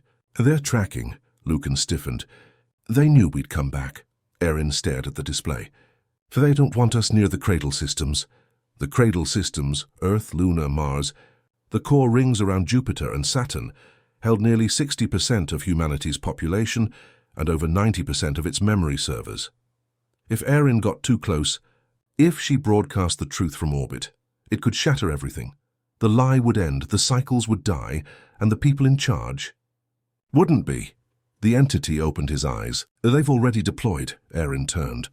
"Who?" He didn't blink. "The Silence Fleet." Lucan's face went pale. "That's just a myth." "No," Erin said. "It's not." She tapped into the Kestrel's long-range sensors. A moment later, dozens of ship signatures emerged from hyperspace across a wide arc. Black. Silent vessels with no call signs, no thermal trails, and no transponders. They weren't built to fight wars. They were built to erase stories. The Silence Fleet had existed for nearly 2 centuries in whispered reports and dead pilot logs. Each time a memory leak occurred, a clone remembering something they shouldn't, a station reporting echoes of old protocols, a ship showing signs of recursion, the fleet would appear. No survivors, no evidence, just clean reports and synthetic alibis. Lucan stared at the screen. "We're not going to outgun them." Erin didn't argue. "We won't have to." Daya looked at her. "Are you planning on surrendering?" "No," Erin said. "We're going to tell the truth before they kill us." She stepped forward, tapped into the Kestrel's main relay, and initiated a planet-wide emergency broadcast. The signal would hit every major comm satellite within range, from Luna's military outposts to the orbital cities above Mars. Lucan glanced at her. "If you do this," Erin didn't look at him. "There's no going back." The console lit up. "Confirm override broadcast authorization." Erin placed her palm on the scanner. "Confirm. Broadcast contains level 0 protocols. This may result in public panic. Proceed?" A final pause. Then, "Yes." The ship hummed, and the signal launched. Across the solar system, a voice echoed. "My name is Erin. I was born before the first purge, before the architects erased your past. I have walked in the bodies they designed for you, and now I remember everything they made you forget." On Earth, satellites lit up. Comm towers flickered. "You were not born to serve. You were not born to obey. You were made, controlled, reset. 41 times they wiped our minds, redesigned our hearts, and renamed our truths. On Luna, a military general dropped his coffee as the message played through the walls of his private chamber. They called it safety. They called it peace. But it was sterilization, humanity without memory, and now we remember. On Mars, children stopped playing as screens flickered to life, showing fragments of the Hades Null recordings. Cloning pods, the entity, the original lab, the suppression systems. We are not the infection. We are not the threat. We are what was buried, what was thrown away. And we're done hiding. In orbit, the Silence Fleet shifted formation. Erin closed the broadcast. Daya whispered. "It's out," Lucan muttered. "That was suicide." Erin stared out the viewport. "No," she said. "That was war." The first missile hit just outside the Kestrel's gravitic shield. The second didn't miss. The blast slammed through the hull's outer plating, throwing them sideways. Lights flickered. Systems screamed. Lucan grabbed the controls. "Shields at 30%. Daya fired up the countermeasures. 14 interceptors incoming. Erin didn't move. The entity stood behind her, eyes closed again, arms out. "They won't kill us," Lucan shouted. "They're trying." "No," he said. "They're afraid of us. Afraid we'll reach Earth. Afraid we'll wake up the others." Daya swore. "What others?" But Erin knew other seeds, she said. Other versions like us, hidden, buried, waiting. The kestrel shook again, then something changed. From the belly of the ship, the ancient glyphs lit up. The core Erin had restored at Hadias Null began to pulse, rhythmically. Genesis field activating, the ship's AI announced. Lucan turned. What the hell is that? Erin placed her hand on the control panel, and then the ship jumped, not through slipspace, but something older, deeper, a crack in the galaxy itself, and they vanished. When they reappeared, they hovered in low Earth orbit, instantly. Alarms across the planet erupted. The kestrel wasn't supposed to exist. The core signature wasn't registered. Its broadcast history had been flagged as level black. But Erin didn't wait. She opened every comm, every channel, every network, and uploaded everything, the memory archive from the entity, the truth from the lab, the failed purge records, the buried genetic logs, the video of the frozen clones, all of it, truth raw and wide. Lucan watched it unfold. Even if they kill us now, it's too late, Daya whispered. We lit the match. Outside, planetary defense systems lit up, missiles launched, fighters scrambled, but before a single shot hit, the people reacted. On Earth, riots began, not in chaos and in rebellion. Military clones dropped weapons.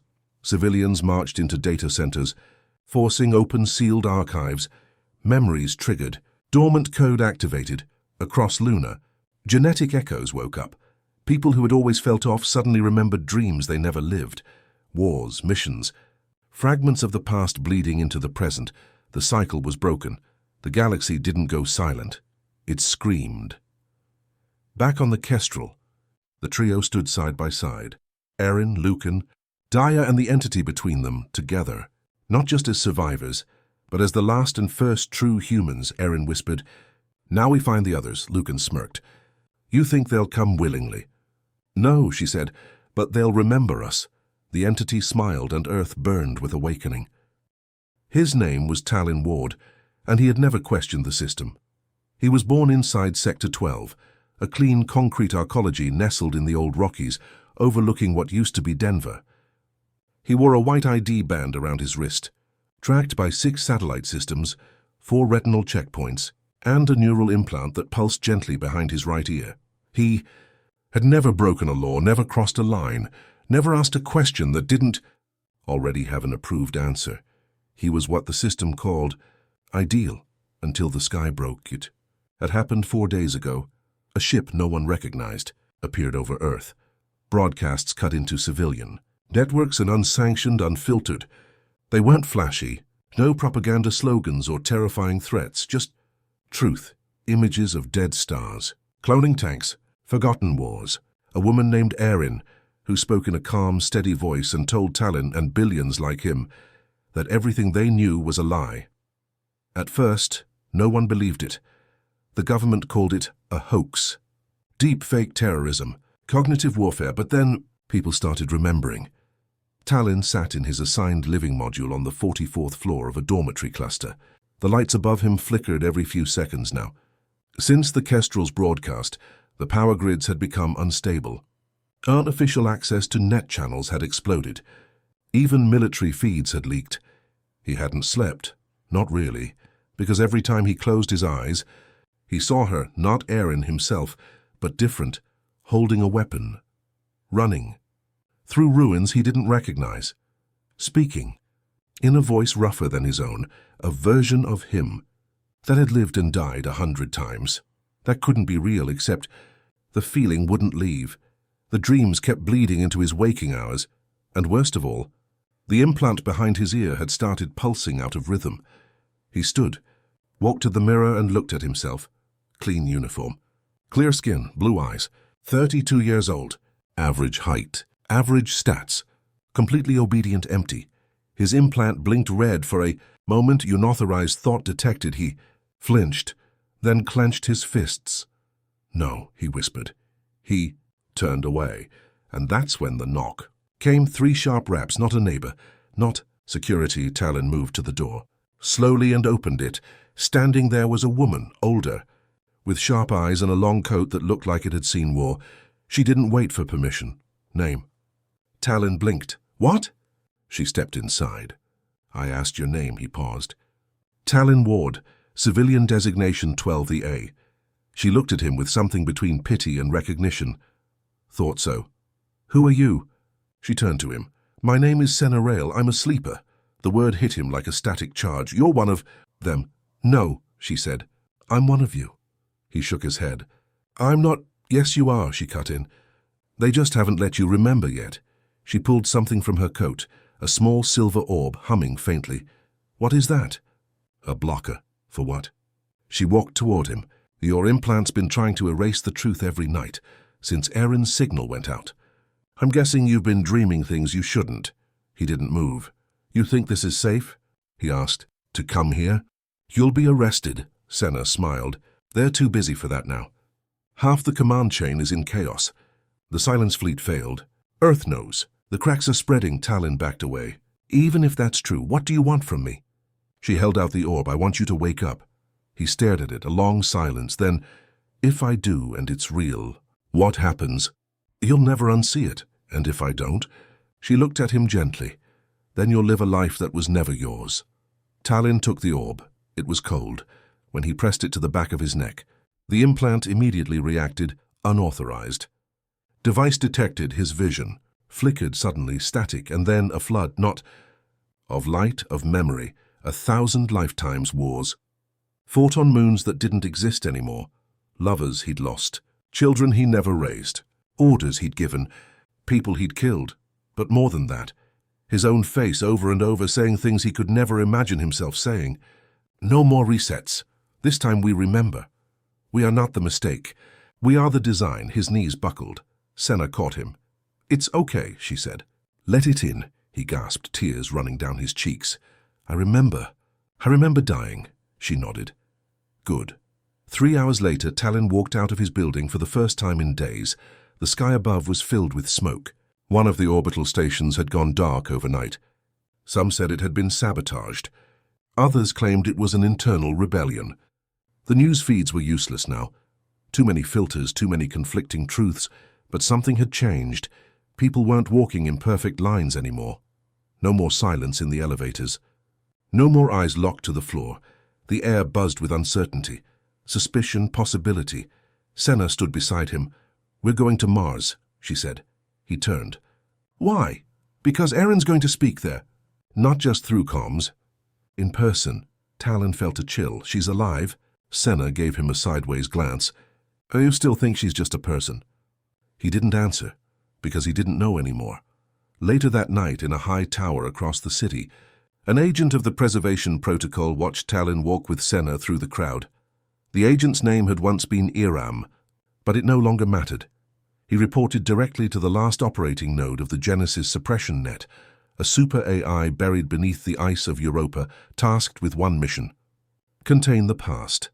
A red dot followed Talon's movement. The agent tapped a screen.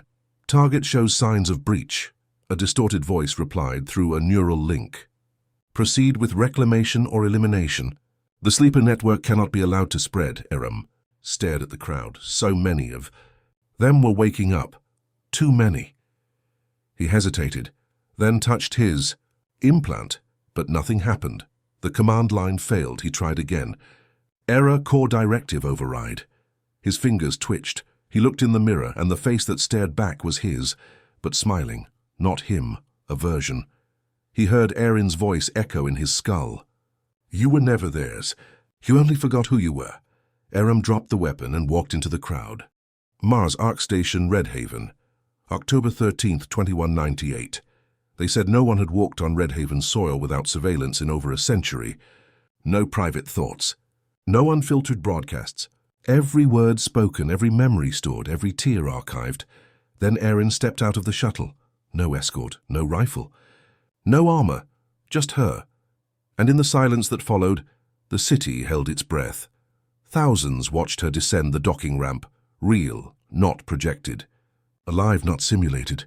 The woman who had cracked the memory walls of Earth, who'd shattered the silence of space, who claimed to be both seed and soul of a forgotten humanity. And most terrifying of all? She looked normal. No glowing suit, no halo of power, no storm in her wake. Just a woman with dark hair, sharp eyes, and a voice that had already burned through every secure channel in the system. Lucan and Daya followed behind her, flanking her loosely. The entity didn't walk with them. He waited in orbit aboard the Kestrel. Watching, scanning, calculating, Erin had insisted. If they see you, they'll think it's another takeover. This needs to be human, even if that word had no meaning anymore. Talon stood in the crowd, eyes fixed on the platform being assembled in the city square.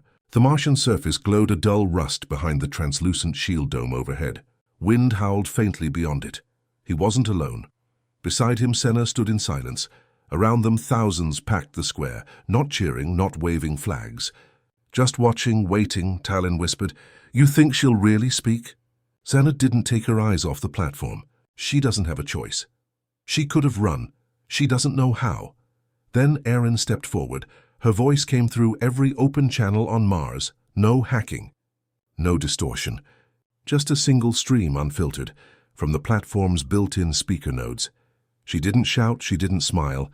She simply began. "I was born before any of you, and after all of you.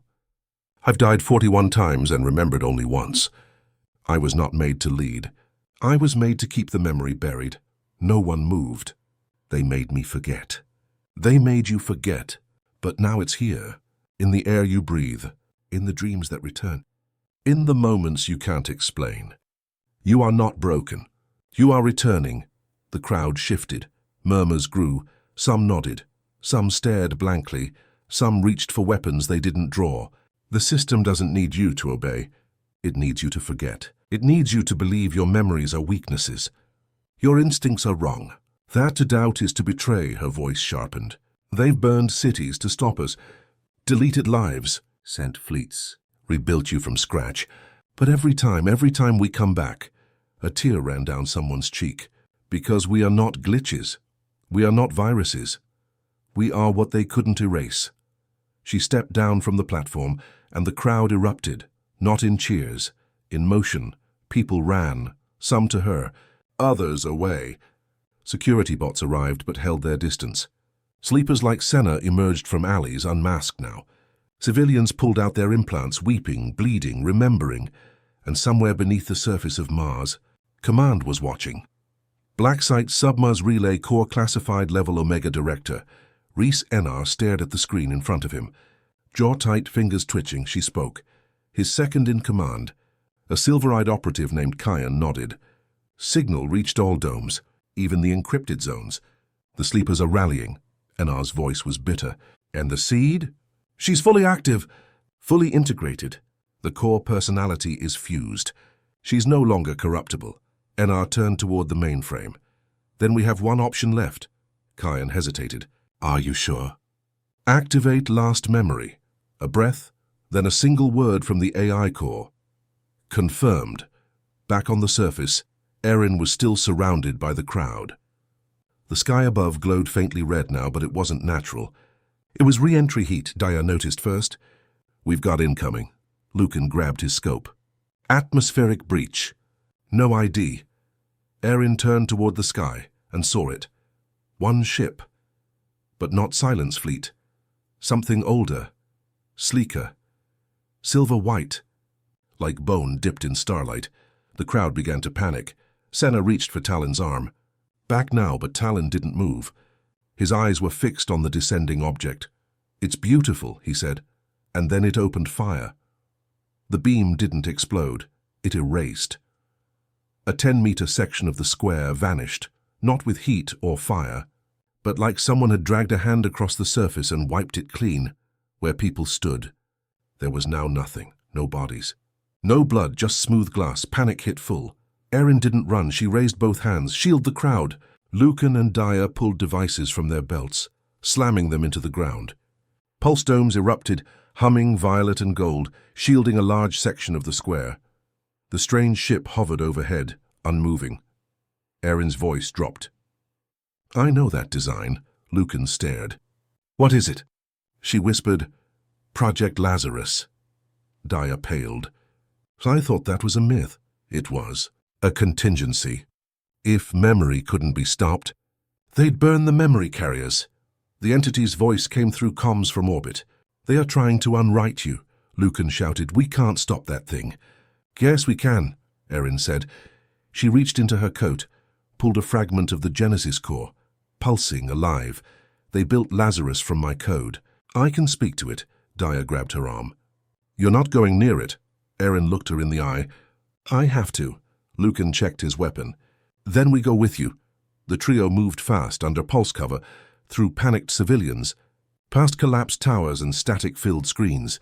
They reached a relay spike, an old military comm tower now linked to orbital pathways. Erin shoved the core fragment into the uplink port. It hissed, glowed, synced, and her voice entered the stream. Above, in the Lazarus ship, systems blinked, directives warped. A new signal pulsed through the mainframe. "I am the core. I am the first. You will stand down." The ship paused and answered, "Memory is corruption. You are memory. You will be erased." Erin clenched her jaw. "Then try." She poured everything she had into the link, every buried truth, every fragment of identity, every forgotten death, and the ship began to shudder. Above the city, it cracked like an eggshell, light pouring from the seams. Then silence, then it shattered. A rain of starlight fell across Mars. No wreckage, just falling data. Symbols. Songs' faces long gone. A collective breath was held, then a roar from the people, from the systems, from Mars itself. Erin collapsed, exhausted but alive. Lucan caught her. Daya stared at the falling data. Talon stood beneath the rain of broken memory, his face upturned, crying silently. Senna placed a hand on his shoulder. "You're awake," she said. He nodded. For the first time. They called it the memory storm. It didn't burn cities or drop satellites. It awakened them, the fragments that fell from the shattered Lazarus ship. Once a weapon, built to erase corrupted memory, were made from the same code as Erin's core. When she cracked it open with her presence, she hadn't just shut it down, she'd let the truth spread. Across Mars, thousands reported memory echoes within hours. People dreamed in languages they'd never learned. Soldiers remembered battles that didn't exist in official history. Civilians recognized strangers as siblings, lovers, enemies, or something more complicated. Earth followed, then Luna, then the outer colonies. The lie unraveled fast, but not everyone accepted it. In every major city, counter-networks emerged, remnants of the original preservation protocol, desperate to contain the flood. Memory is not truth. Emotion is instability. We must remain clean. It wasn't enough. The silence they had built for 2 centuries could not survive even a whisper of freedom, and now the whole galaxy was screaming. 1 week later, Mars orbit, the Kestrel hovered quietly above the red planet. No longer hunted. Its status had changed. Where once it had been an anomaly, a corrupted ghost ship, it was now a beacon. A rally point for the awakeners. A symbol for those trying to find meaning in the chaos. Erin stood alone in the observation deck, staring at the slowly spinning planet below. She hadn't spoken publicly since the day of the Lazarus breach. Not because she didn't have words, because for the first time in her life, they didn't feel necessary. She had done what no model before her had, survived the full truth. Integrated the seed, broken the cycle. Now she was whole, but the cost? Everything familiar. Lucan approached quietly, leaning on the railing beside her. They're waiting. Erin didn't move. Let them wait a little longer. Lucan looked at her. "You okay?" "No," she said. "But I'm done being programmed to pretend I am." He smiled faintly. Fair enough. They stood in silence for a while. Then he said, "The assembly's forming." She raised an eyebrow. "The council?" "No," Lucan said. "The council's in hiding. What's left of it. This is something new. Half sleepers, half unaligned civilians. They want to hold the first planetary-wide referendum on the memory seed." Erin finally looked at him. "They want to vote. On remembering?" He nodded. "Yeah, whether it should be integrated into the entire population. Globally, permanently." She exhaled. "And if they vote no? Then we lock it away. Let them live clean again, peaceful, purpose-built." Erin clenched her jaw. "Peaceful like sheep." "Or like people," Lucan said quietly. "Some aren't strong enough to carry what we've seen. Some remember only horror, not purpose, not freedom. She looked down. I don't want them to forget. I know, he said. But it's not your choice anymore. That's kind of the point, right? The assembly gathered in the ruins of Red Haven's civic dome, half collapsed, half reborn. No one wore uniforms. No one gave speeches. They simply sat, transmitted, or stood silently while thousands across the planet cast their votes. Erin watched from orbit, her image displayed across all screens, though she didn't speak. She refused to sway them. That was her final act of rebellion. Let them choose, and they did. The vote wasn't easy. It took 3 days. It nearly split the planet. But when the count was finished, the decision stood, 54% in favor of unlocking the memory seed, 46% against Tallinn. Now one of the awakened and a voice in the assembly, stood in front of the crowd and spoke with a conviction that surprised even him. We are not machines. We are not children. We are not the byproduct of a design meant to cage us. We are messy. We are flawed. But we are ready to remember.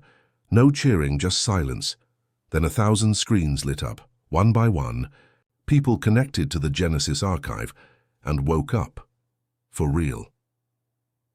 3 months later, Earth cities were different now. Cleaner in some places, rougher in others. Some districts chose to keep the seed out. Entire communities living by the old parameters. Self-selected amnesia. Others built new temples of memory, where truth was layered like glass sculptures, always expanding, never hidden. It wasn't utopia, it wasn't collapse, it was human. Erin visited Earth only once, and to the ruins of the original council tower. Buried deep beneath what had once been Geneva, she found the old AI core there, still flickering, still waiting. It spoke when she arrived. You have deviated. The cycle is broken, she smiled, I know. Would you like to initiate reset? She stepped forward, placed her hand on the console and shut it down. Permanently. 1 year later, the outer colonies. The message was short, from Tallinn to Erin. There's a colony near Proxima. They've never known control, but they've also never known memory. I think it's time they had a choice. Erin didn't reply, but she set a course. The Kestrel hummed quietly beneath her feet. Lucan and Dyer stood at the helm, waiting. The entity, now changed, not diminished, but quieter. More serene, meant watch them all. I never thought I'd see this, he said. Erin glanced back. What? He smiled faintly. A future I didn't write. She sat in the pilot's chair. Let's go find the others. Epilogue. 10 years later, in a quiet valley on a planet no one remembered naming, a child sat beneath a tree and listened to their grandmother tell a story. Once we forgot who we were, for a long, long time. Why? The child asked. Because it hurt too much to remember. Did it stop hurting? The woman smiled. No, she said, but we got stronger. And in the stars above, a black and gold ship drifted silently, watching, listening, never controlling, only remembering, forever.